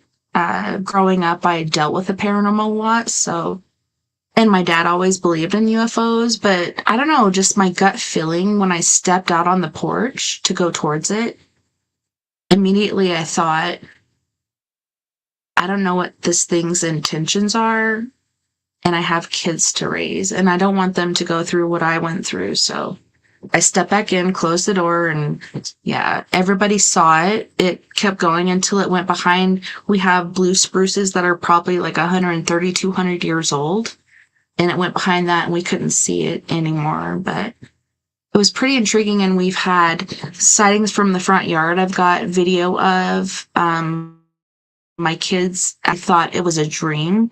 Turns out it was a shared experience. Right back here, right behind my office, there's their blue spruce, a plum tree, but right behind that, a saucer came down, and these aliens came in and took them by hand and were walking them out to this craft, and they got in and they stood at the door. I don't know why they didn't take them further. Maybe it was their own will. But they stood at the door and it began to raise up, and, the door is about to come up as it's raising up, I guess, at the same time. And Floyd jumped out, and Lily, being the little sister, jumped out too. And they began to run, and Lily started to laugh. So they both jumped out. Lily started to laugh, and I was like, what are you laughing about? And she's like, brother, remember when you jumped on that alien's head?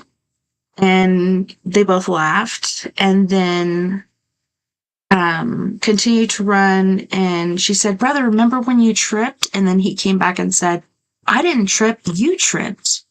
And then they started arguing back and forth. I'm like, it's okay, you guys don't argue about it. I didn't want to bring up that wasn't a dream, that was an experience, but I think at that point they knew. They should have known, but pretty sure they knew. And the cool thing about Floyd was he was born with 6 fingers. And I've heard different Native or First Nations people legends about aliens having 6 fingers. So I wonder, since I was pregnant with him, is that why that entity or that alien orb was following us? And is that why it showed up again after he was born? And I'm breastfeeding him and looking out the back door? And is that why, I don't know. I think it's all connected. I don't know if my dad had an experience and that's why he believed, but he always did. My mom was the paranormal side, like the more ghosty and other elemental side. But yeah, I don't know. To me, it's very intriguing, and we keep seeing different ones. So that's pretty cool. Oh. See, that's interesting to me that you're seeing different ones. I love your story, and I wanted you to repeat it because I think it's so intriguing that now you were pregnant when you saw the first ship. Now, and I asked you this, I think, on my show. Was there a differentiation in size of these orbs from when you were in the car experience as to the fence line experience? The only reason I think it looks different in size is because of how close it was to me. So the one, like I said before, was up in the air and following us. The one that I saw secondary was going across the fence line, which was much closer to me. So I think it looked bigger, but I think it was the same. It looked like exactly the same one, but closer. Ah, okay. So, because I was thinking if it was like a 9 or 10-foot sphere and was okay, and this is something I don't think I asked before. Was the fire inside the same from the car experience to the fence line? Identical? It looked exactly the same. So it's further away. I'm not wearing my glasses. Like I could see things up close really good. But even if I'm looking at a person across the bar, like they think I'm mad at them because I'm trying to focus, you know? But I'm not mad. I'm just trying to focus. But yeah, I think it just looked bigger because it was closer. So I think like up there, it looked like, you know, like the size of my fist, but it wasn't too far away. When it was closer, it was about 3 to 4, I want to say. I would say 4.5, maybe 5 now that I think of it because of the distance. But yeah, 3 to 4 is what I'm comfortable with saying. More like 4 feet in circumference and about the same level off the ground. Oh, very interesting. Okay. So those, in my opinion, those type of glowing orbs are monitoring like drones, monitor drones. And I think they're monitoring their assignments. And you guys obviously are that one's assignment. And what's very strange about those orbs is many times, like your husband said, he saw something a little different than what you saw, and there'll be a group of 6 or 8 people, and an orange orb will come up, or it'll be blue-white, or it'll be greenish blue, and people will say it's all different colors. I mean, everybody you talk to, one says orange, one says red, one says green, one says blue. I mean, there's that phenomenon going on. And I have to agree with that too, because I have a picture where I'm taking a picture of the moon. I've always been obsessed with the sky. I think it's because my mom was taken when I was like 5, almost 6. So I always thought of her as being up in heaven. So I've always looked at the sky, but that opens other doorways because you see so much stuff. But I'm taking a picture of them, and there's a cloud off to the side, and like I said, my eyesight is not good, but when I'm going back through my pictures to edit, I see on this cloud is a ring of lights, and they're different colors. So they're not all the Oh, same color. wow. They're different colors and they have different intentions. I absolutely agree. And everybody I've talked to has said um, that one of them, I told you about this guy in Canada, he used to have this orb follow him all the time, and then it would get up right close to his face and change appearance. And one time it turned into what he could only describe as a bowling ball pin, kind of small at the top and rounded and down to that kind of shape right in front of his face. And then it grew wings and flew off and became a bird as it left in it, as far as he was concerned, what he could see. So I was always fascinated by that story because it starts as an orb, turns into a different kind of shape, then flies off as a bird. So I'm like, what the heck's going on here? This is so strange. But everybody I talk to has some kind of story about that. Like, for each one of them, no matter if there's 7 people in the room and there's an orb outside, every one of them is getting kind of a different perception or a similar perception, but a different thought process from it. Like, somebody will be afraid, somebody will be getting a download, somebody will be like getting a loving feeling from it. Then the next person's totally in fear and can't even move. And it's all emanating from one orange sphere, and they all are having completely different out of control emotions that they can't control no matter what. So we know that that emotional state is being enhanced by the orb probing them. And we know it's probing because they're making some kind of not maybe telepathic, but more an emotional connection to it, where they feel something from it and it feels something from them, possibly. I don't know. But I'm not sure about that. Did you get any kind of feelings from this thing?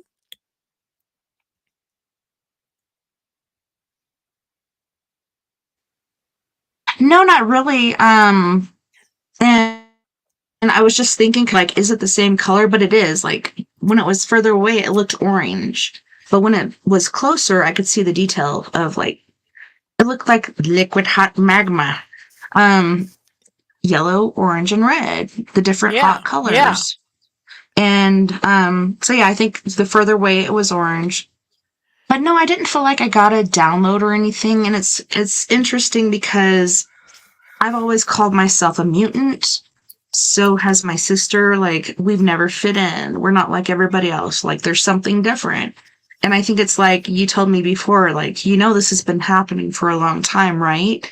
And I'm pretty sure, like, that's why my dad knew about it and my mom not really. She was into the other stuff, which I think paranormal, whatever, like, it's all under the same umbrella. It's all not natural to us being human beings.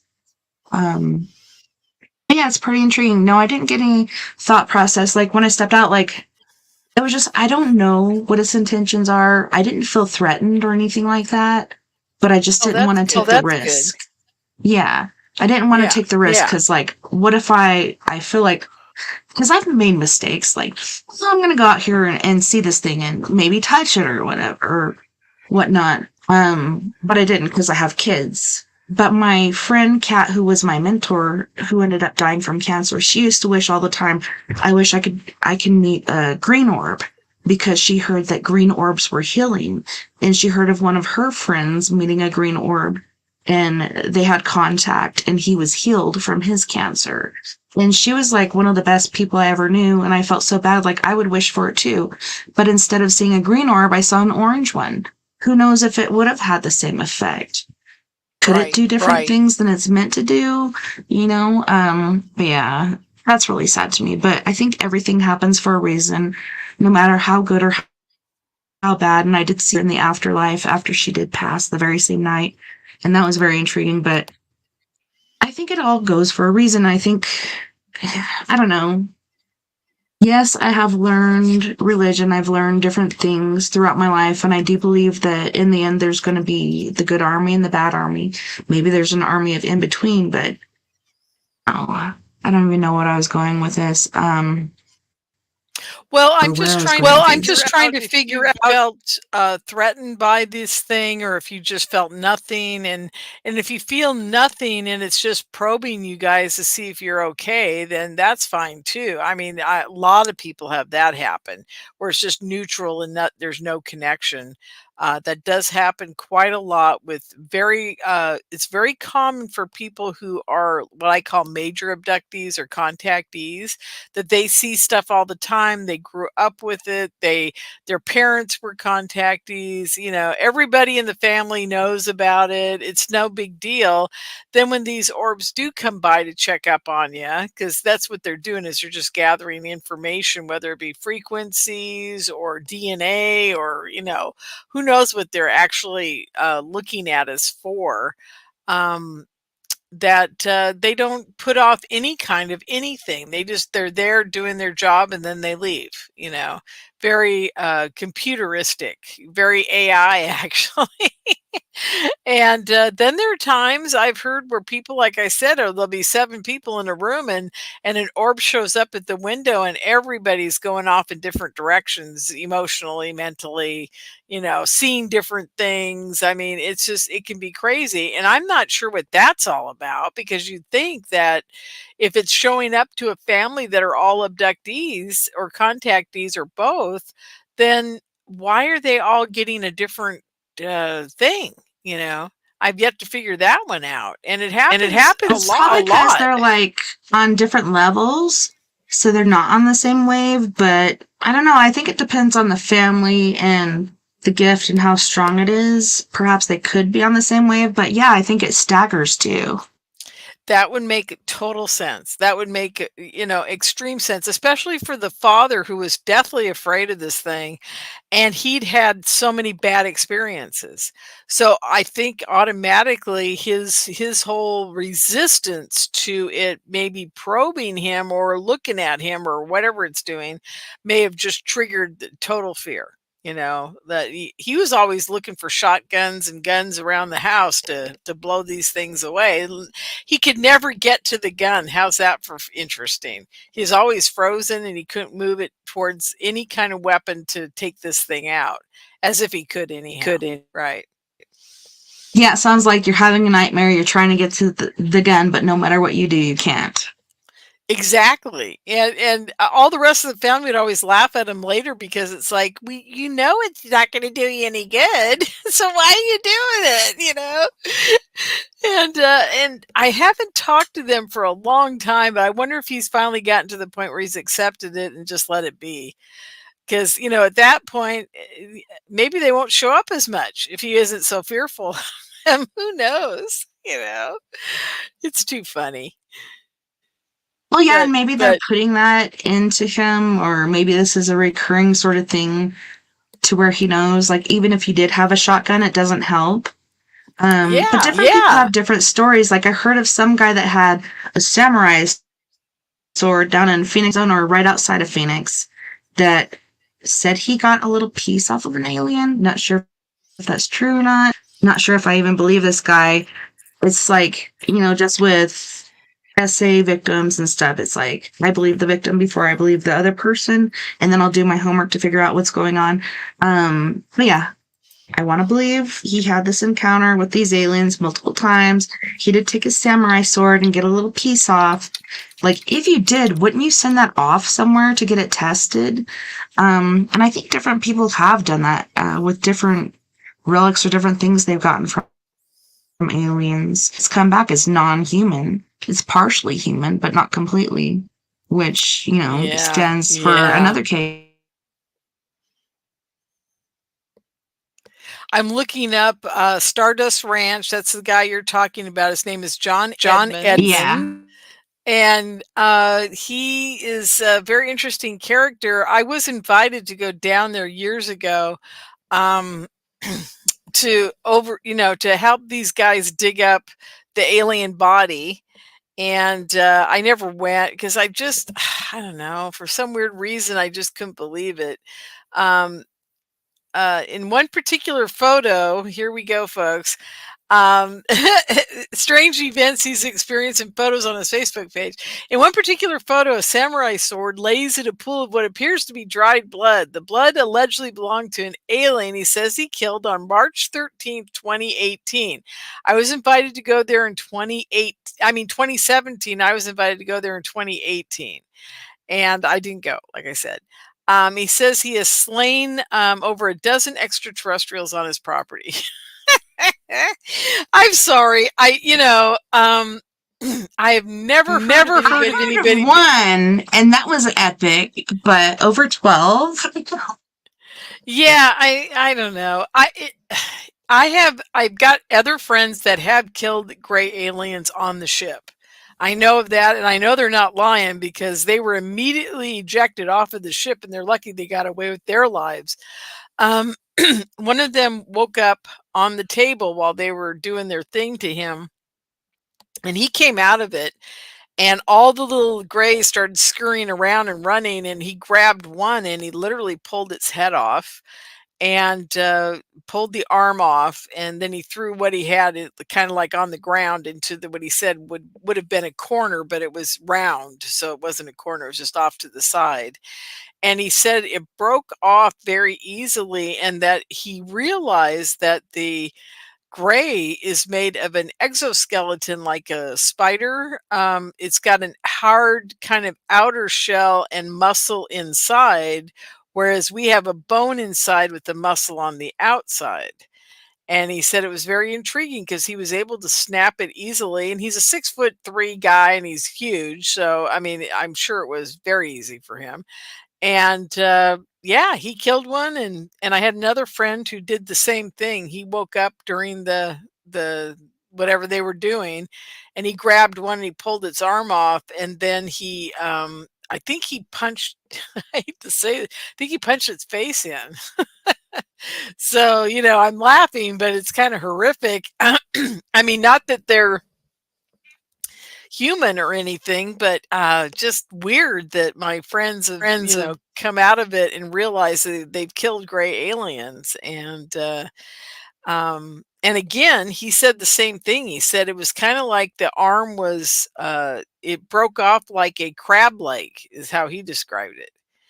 And I thought, God, that's weird. Everybody's saying there's muscle inside and it's got its bones on the outside, And yeah, so there is that whole thing about being abducted, that you're killing people. So who knows if John Edmonds is, exaggerating or whatever. Now, there's another part to that story that I always found fascinating. And that is, there was a Professor Levengood. Have you ever heard of him? He died in 2017 or 18. I can't remember which. And supposedly John Edmonds chopped off the lower portion of an arm of a gray alien from like what would be an elbow down all the way to the hand. He chopped it off with a samurai sword, buried the whole body, and then took the arm part and sent it to Levengood. Now, supposedly Levengood received it, and 2 weeks later he was murdered in his front yard. And they don't know what happened to him. And then the weird part was somebody was asking him a bunch of questions before he got killed, about, did you receive a package? And, blah, blah, blah. His wife overheard all this. 2 weeks after he was killed, she went on some kind of show. I don't know if it was a podcast or radio show. I don't know. Or she was just interviewed. But she said it was very strange. People were haranguing him, people he didn't know, about did he receive a package and, blah, blah, blah. And then here's the kicker. 2 weeks after she does the radio show, 1 month after her husband dies, she's found dead in her house and she's murdered. So there you go. There you go.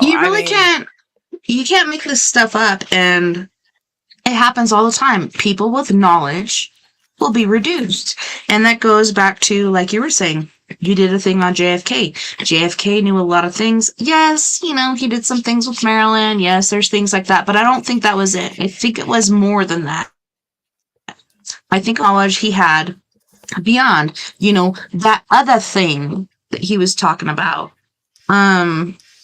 That's why he's gone, because he refused to be a puppet.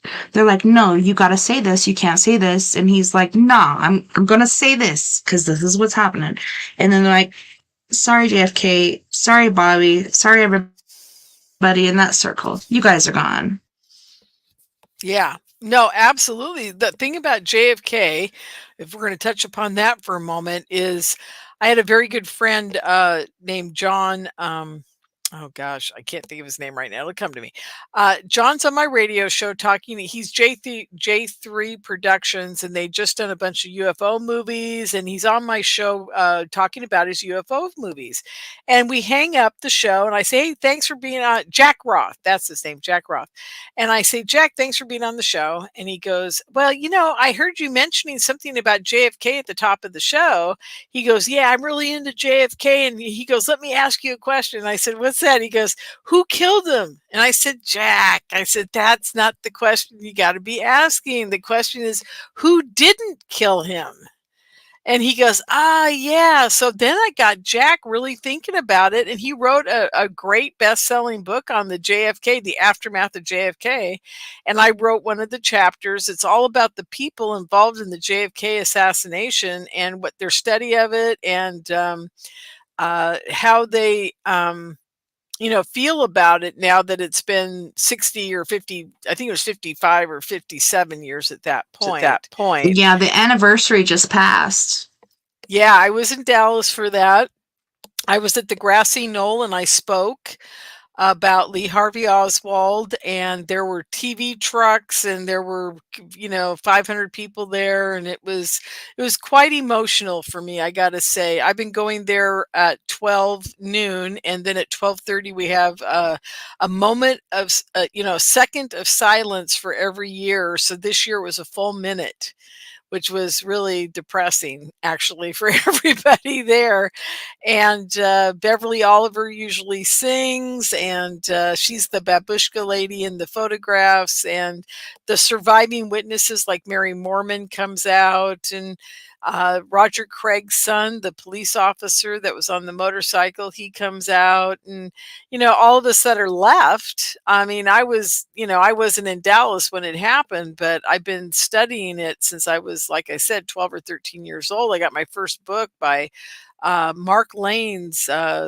I'm not sure if I got it when I was 12 or 13, because I don't know if it was out yet, but I think it was, and I think I got it at the library. My mother said that was one of the first books I ever asked for, was on JFK assassination. I couldn't believe it. I said, yeah, maybe it was. So anyhow, it's been a long ride with the JFK community, because one of the problems we have, just like in the UFO community, which is so bizarre to me, I can't figure this one out.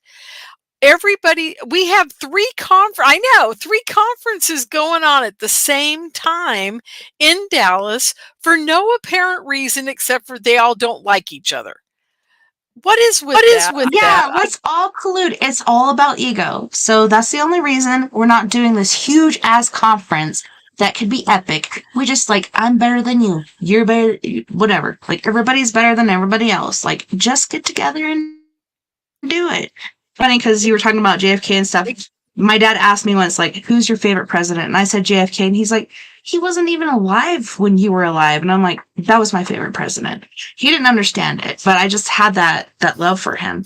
I believe in Camelot, and I've been, people have perverted it, but it was going to be a really good thing. We wouldn't be where we're at right now had we had Camelot. Exactly. I mean, the problem with Camelot is that it was a facade. It was a made-up image of what he and his wife were doing in there.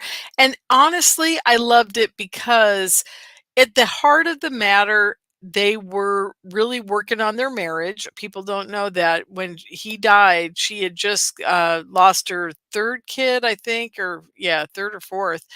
And they were really working on their marriage. I think he was starting to realize that he couldn't carouse like he used to. I just don't think he had it in him anymore. He's getting older, and he was on so many drugs for That's what I was going to say, lay off the drugs, buddy, you know, up your diet. You can make more babies until you're like 90 years old.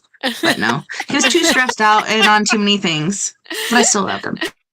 I know. And, but the honest thing about JFK that I can honestly say from my heart, not knowing the man, but having read every kind of, book I could get my hands on about him from other people that were close to him, the man had our country at the forefront of his thought process. In other words, it wasn't all about him. It was about what could he do for this country, just like he said.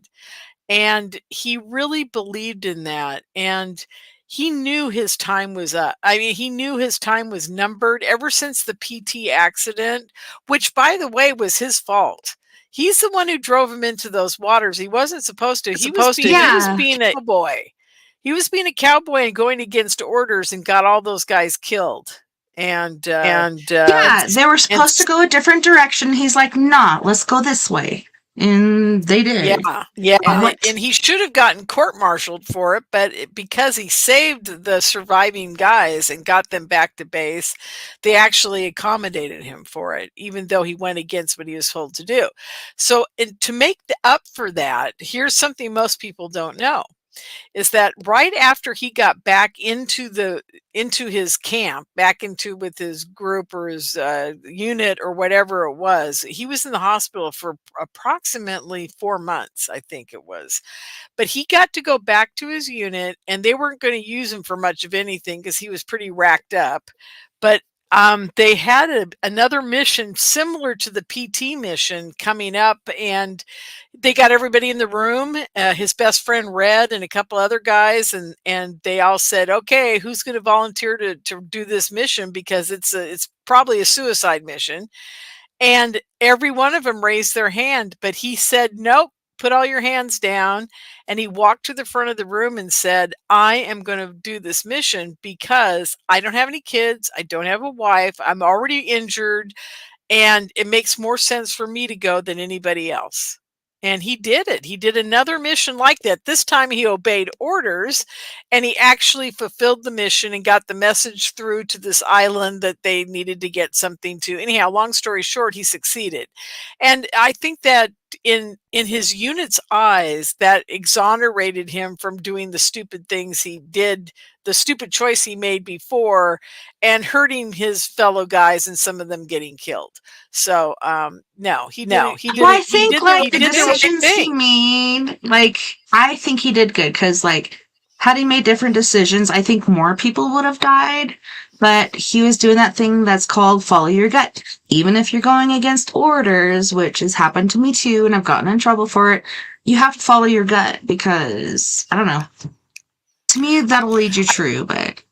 Absolutely. And I think he realized how important our country was, and how important it was to offer his life up for it. Basically, he was saying, I'll go on the suicide mission. I'm not the most important guy in the room. So, yeah. So, I mean, if you got a guy like that running the country, we can't go wrong. And, he really thought about everything that they were bringing to him. The CIA, the military, everybody was trying to get him to go bomb up Cuba, and he wouldn't do it. I mean, this is a guy who really thought things through. Like I said, talking about the future, he started thinking about, well, what is this going to do to us in 5 years, 10 years? I mean, do we want a communist country off our coast? I mean, is this stupid? I mean, the guy was brilliant. He sat down and thought things out. We don't have anybody thinking about anything anymore. And that's what I love about him. And his everybody's brother, in the sheeple phase because it's easier. Let me just listen to what they tell me to do. No, you need to think for yourself and do that. But there was something you were saying earlier, I think he knew what he was doing. I think he had our best interest in mind. Politicians these days, they could give an F less about us. Whatever, as long as I get my paycheck, I'm going to keep this going until it can't go anymore, and I'm going to make all this money. Matter. he had our best interest in mind. Everybody else that's in there today, like there's even people falling over dead in the Senate House and stuff these days. It's insane. Retire these people. Don't let them go forever.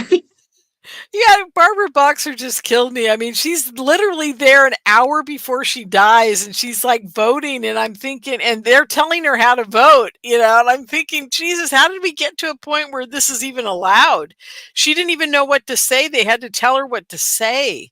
I mean, like, oh my God, she wasn't voting. It was some kid in her office voting for her, and what did they know? Oh, I'm telling you, it's really scary, and I gotta thank God every day that we did have JFK for the short time we had him, and that he made a big influence on people my age and older that are still holding on to that. Well, we still can get somebody in office that can take care of this country. We still have that belief. I still have that hope. And I was 6 years old when it happened. And most of the people I know don't even, they're a lot younger than I am. And they don't even know who JFK was, let alone what he was. Yeah, I was just a gleam in my daddy's eye when JFK died. I think I was born a year later. I don't know. But then now his uncle, or is it his uncle or his great nephew, is coming out and trying to do his nephew coming out to do politics. And I'm like, I like a lot of what he's saying. His voice kind of freaks me out. But I'm just like, this is a Kennedy. This could be good, but at the same time, I'm not going to fall for it. So I don't know. What do you think about this new Kennedy? Well, I was with him in 2020 in a backyard in Marin County with 100 other people. We were doing a fundraiser for Children's Health Defense Network, and I was probably one of 10 independents in that backyard. The rest were all Democrats. Okay. Now, hey, look, a lot of my friends, I live in Marin County, California, Democratic, it's the Democratic place of the world, I think. And everybody I know is a Democrat or they're an independent. And there are so few Republicans on this peninsula. It's scary, but there are a few. Anyhow, point being to all this is I'm literally in a backyard in a very wealthy area of Marin County where these, $1 million, $2, $3, $4, $5 million, $10 million homes are. And we're all sitting there and a woman pops up and I recognized her. She's one of the top Democratic women in Marin County for the Democratic Party. Okay. And I think she's a spokesperson or the chairperson. She stands up and she looks him dead in the eye and says, "Robert, what's happened to the Democrats?" She goes, I can't even, I'm a Democrat, a lifelong Democrat, and I can't even be a Democrat anymore. She goes, I'm wondering about changing parties to independent. And he looked her dead in the eye and he goes, I don't know what's happened. They've got completely corrupted. There isn't 2/3 of what their ideology is now that I actually believe in. He goes, I can't believe this is happening. And he says, I think there's only one way to change it, and that's to run for office. And this was back in 2020. So I knew he was already starting to think about it back then. Then, as you know, he gets up there, 9 months ago and says, I'm running for office and makes his announcement speech and the whole bit. And then the Democratic Party turns on him and refuses to let him run in the primaries, be in a debate. They totally turn on this poor guy. I mean, I'm like, here's a lifelong Democrat that has stood up for them forever, and they treat him like this.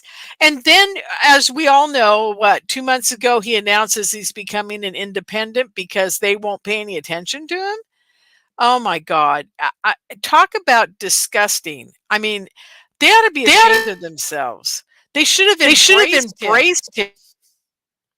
Yeah, seriously, because he's trying to follow up with the whole what his uncle did, what his daddy did, etc. He's trying to follow that legacy, is what I feel. Like, I don't feel like he has any ill intention. I don't think this was an early thing in his brain. I think he got to a certain age and he's like, I need to fulfill this legacy. So I think that's why he's jumping in right now. And like you were saying with the Republicans and Democrats, I think so much ish. I want to say shit, but ish has happened so far where they're just crumbling. Like this whole facade they were and what's happening and things that we've seen happening, like it's crumbling. So a lot of us, like me, like I vote for who I feel is right. I don't care if it's Republican or Democrat or independent or whatever. If you think my vote doesn't count, it doesn't matter. To me, it does, because I feel like I voted for the person I needed to, that I felt would be best for this country. Didn't vote for Trump, didn't vote for Biden. I think the only person I did vote for was Obama. So far in this whole thing. But yeah, I even voted for Mickey Mouse, and one time I voted for the squirrel. Whoever I thought would at the moment.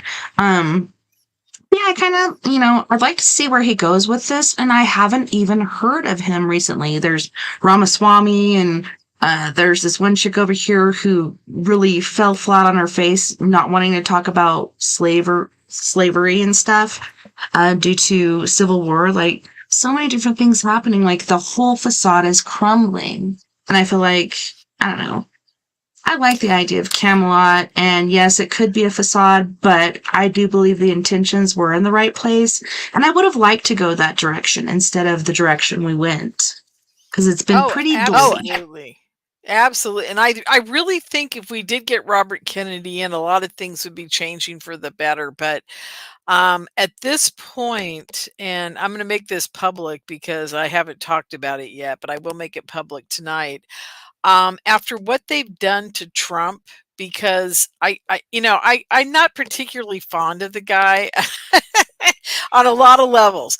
There are some things he's done that I really do love about him. I mean, the wall at the border was a very humane and wonderful way to deal with it and to do DNA testing and then take care of people. I had no problem with any of that. I thought it was great.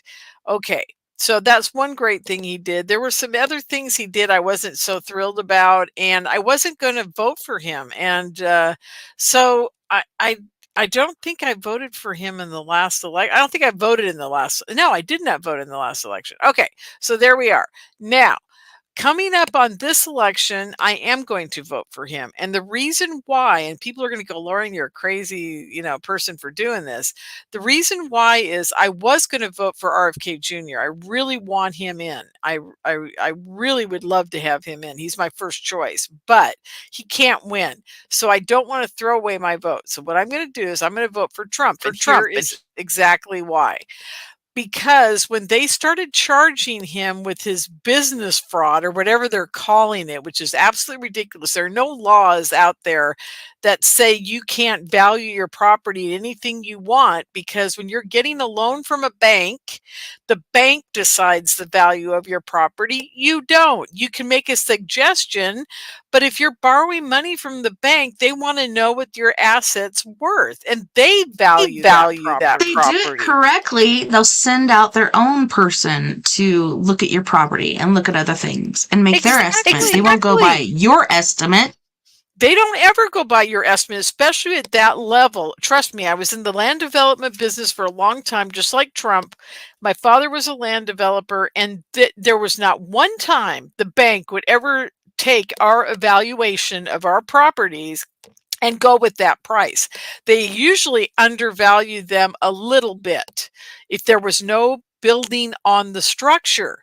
Now, he has buildings on the structure, so they're able to generate income. Okay, that's part of it people don't understand.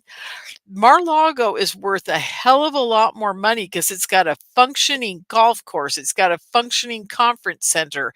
It's got everything built in that if a person bought it, they're not just buying the property with nothing on it. They're buying a complete corporation and business.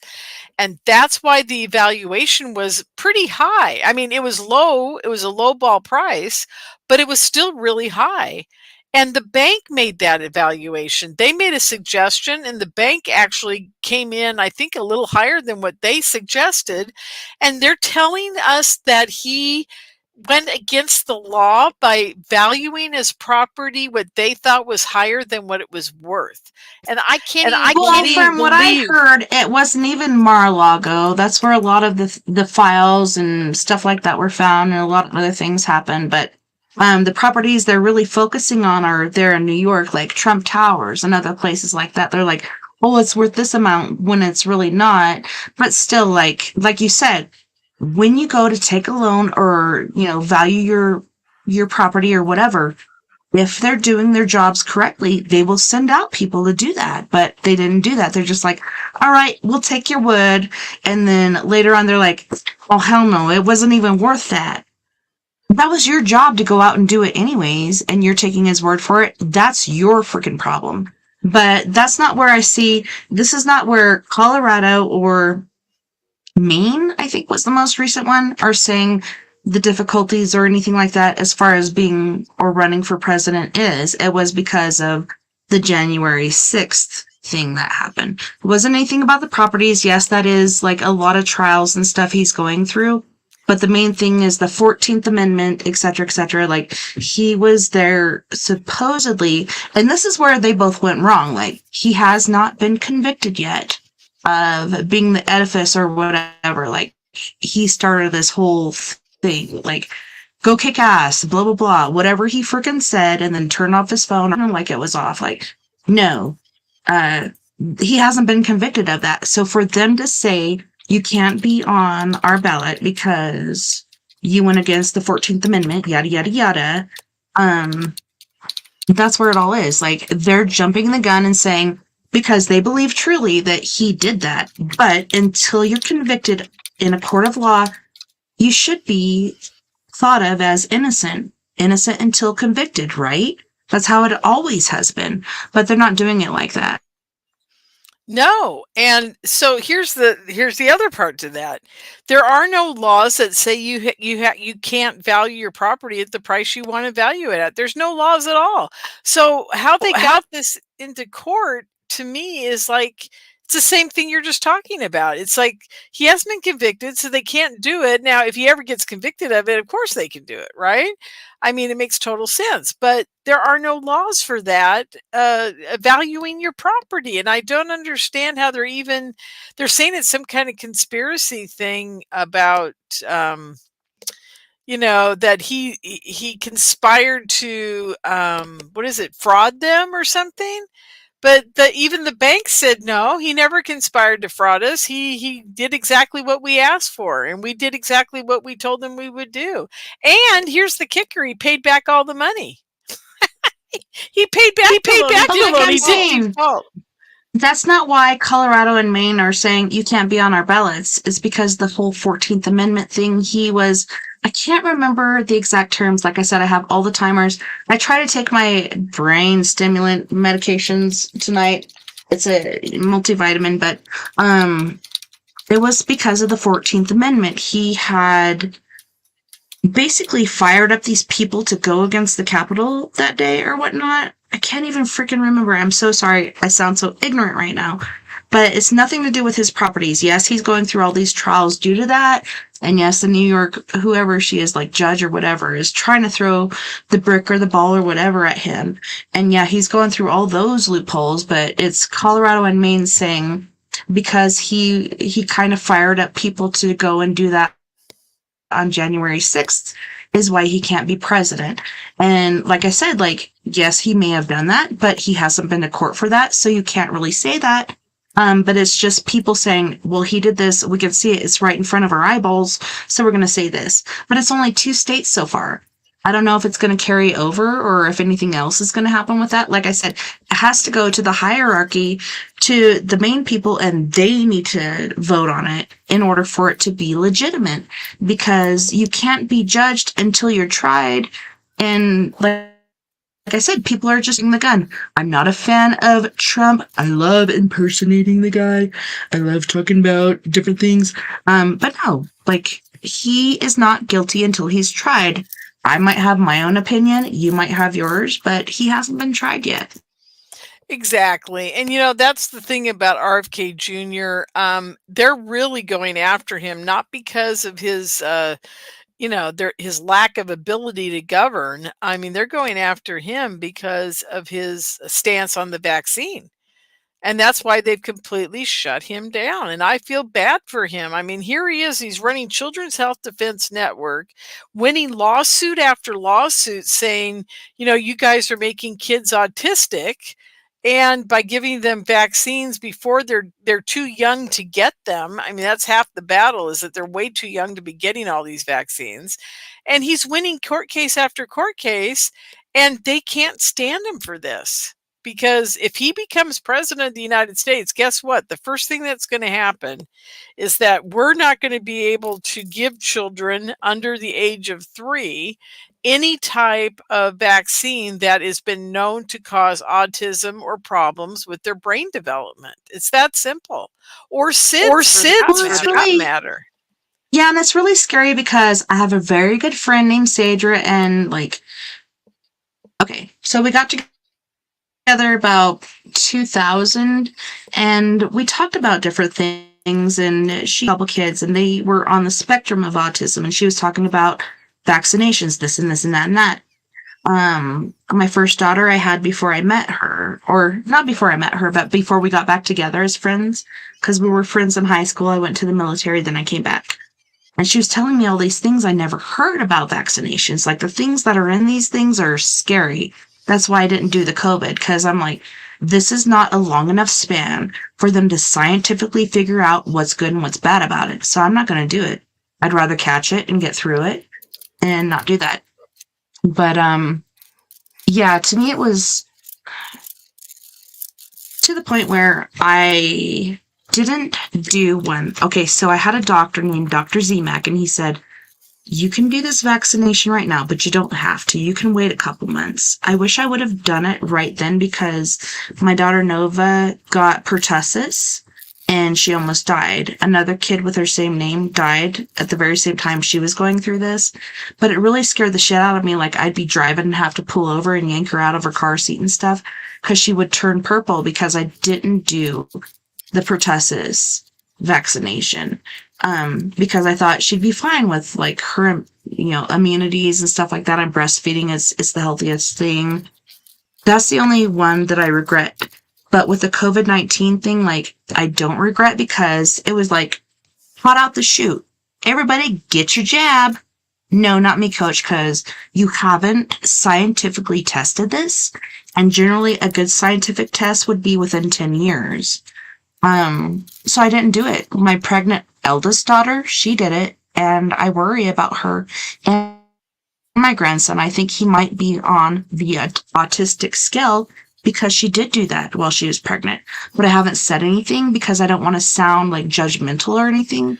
But I'm seeing different things where I'm just it's kind of freaking me out, and I wish she wouldn't have done that. I'm just happy she was able to go to term with her pregnancy and everything worked out fine that way. But yeah, I do see certain things where I'm just I'm going to wait a little bit longer and see, is this what I think it is? And if it is, I know where it came from. Right. See, one of the problems with the vaccines that they have yet to identify is the fact that every one of us have a different genetic makeup that can tolerate. Like my 93-year-old mother, she's been vaxxed and triple boosted, and she's fine. Okay. But she's Italian, purebred Italian, and she doesn't have any problems physically. She's not diabetic. She doesn't have any issues. She's healthy as a horse. I mean, this woman outwalks me. We go to the mall and she's gone, and I'm looking for her and I have no idea. Exactly. She trucks around at 90 miles an hour.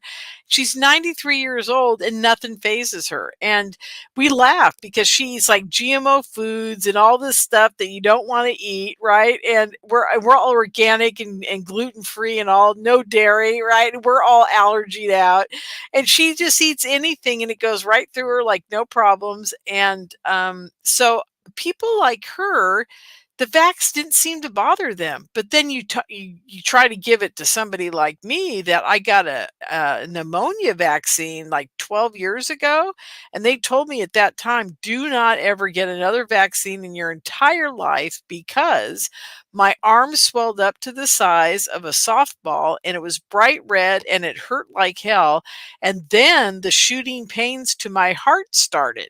So I ended up in the ER with what I thought was was having a heart attack, and it turns out I was just having pain, radiating pain from my left arm where they gave me the vaccine, and little complications from it. But they said, Lorien, you should probably never get a vaccine in your entire life again. Because I'd had quite a few up to that point. I had to have a hepatitis for work and, all these different things. And then I finally get that one, and it was the one that put me over the cliff. Now I've got psoriasis. I've got all these other autoimmune problems. So do my two sisters. And we're wondering if it isn't from all the vaccines we got as kids, which were only 3 or 4. But one of the things that we all got back then was all 3 of us used to get like strep throat all the time.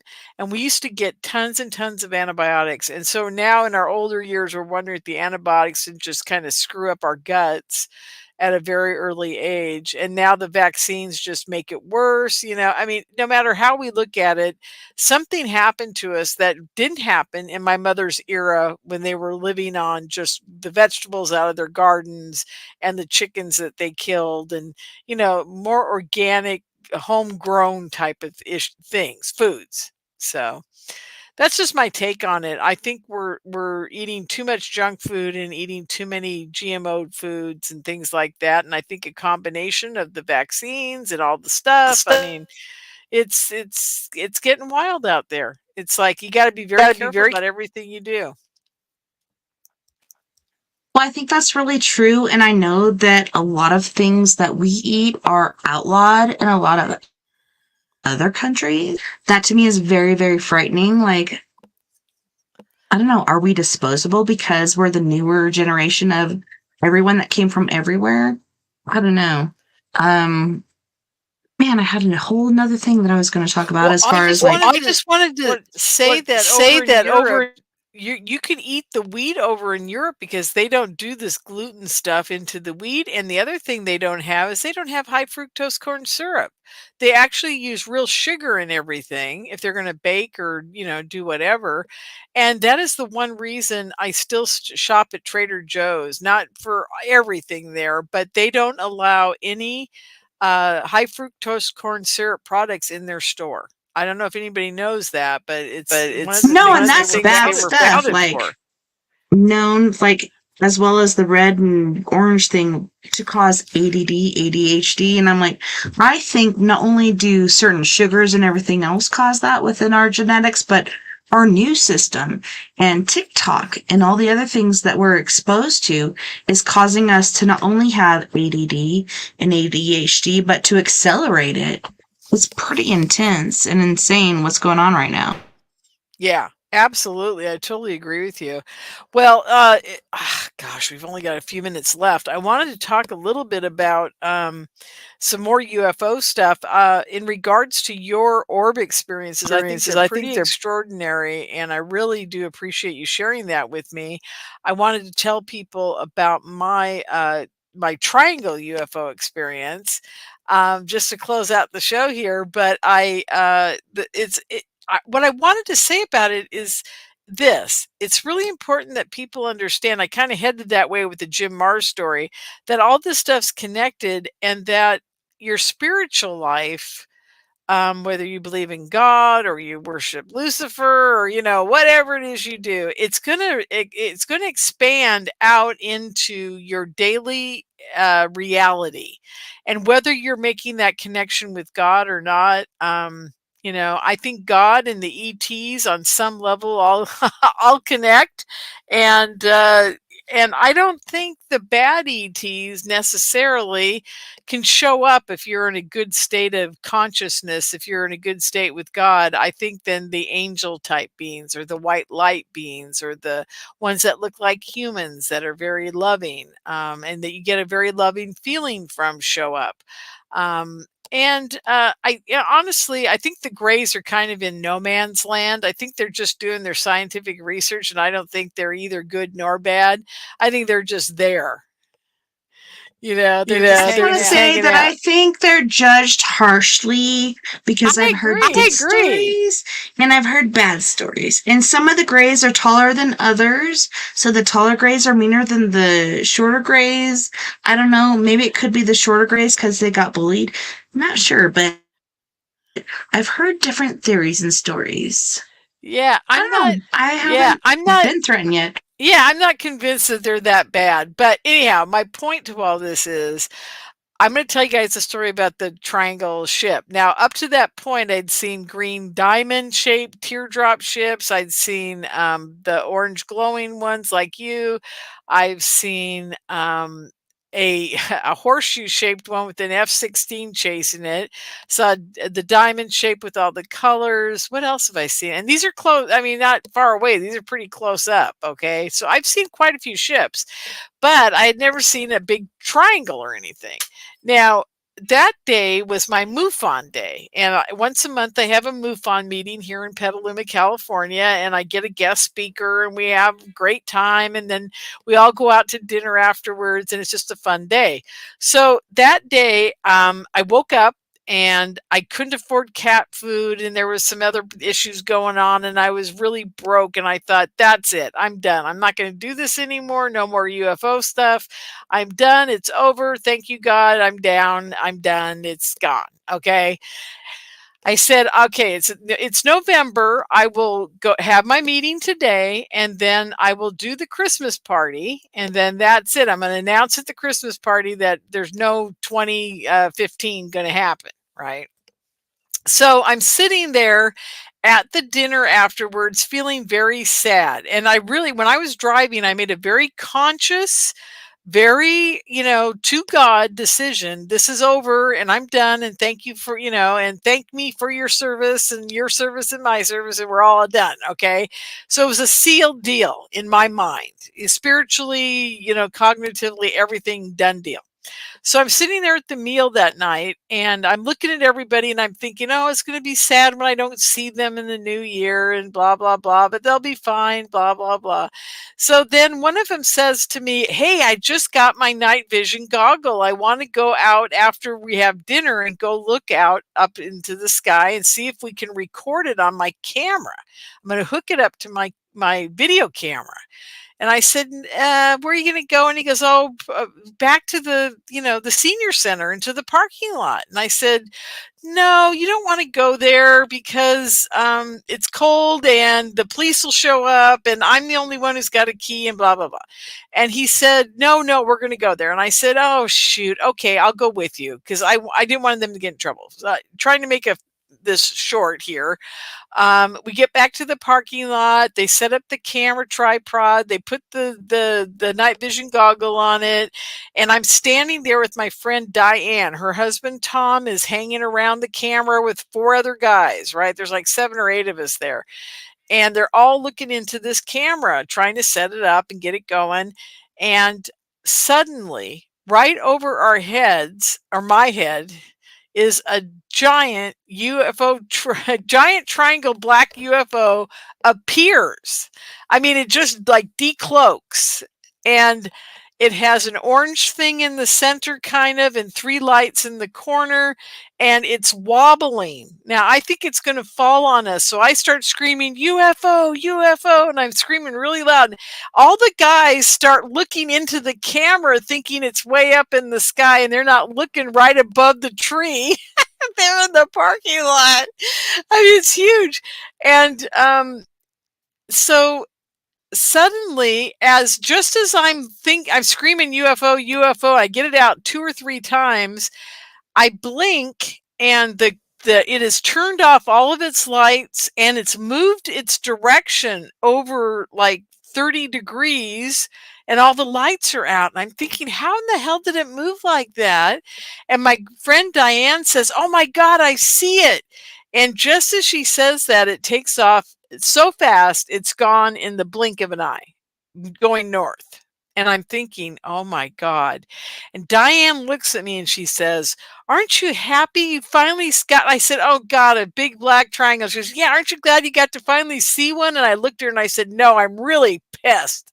And I was pissed for about a week because sure enough, they show up the day I'm going to quit, right? So how, it's not easy to quit when they're like going, please don't quit. Here we are.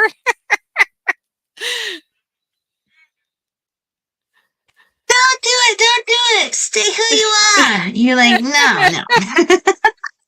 Oh yeah, it was pretty crazy. I mean, I got to admit. And so, somehow my prayers to God got sent over to the ETs or the humans and said, oh, go show Lorien a UFO tonight because we need her, that kind of thing.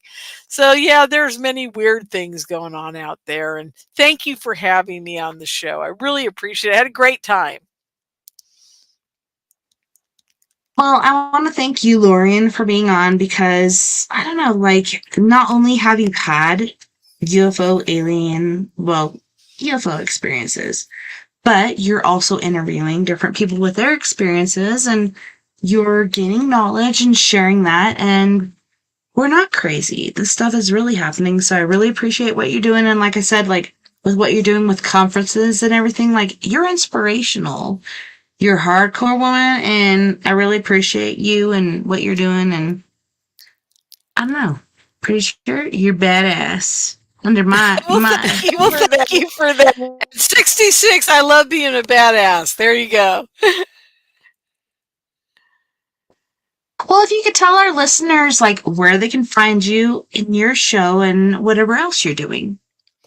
I'm right now in the process of relaunching LorienFenton.com, which will lead you to The Fenton Perspective, which is my radio show on Mondays.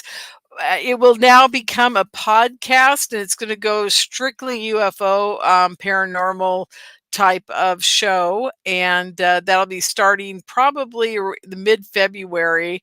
I will have the regular radio show until then, but the podcasting will begin in mid-February.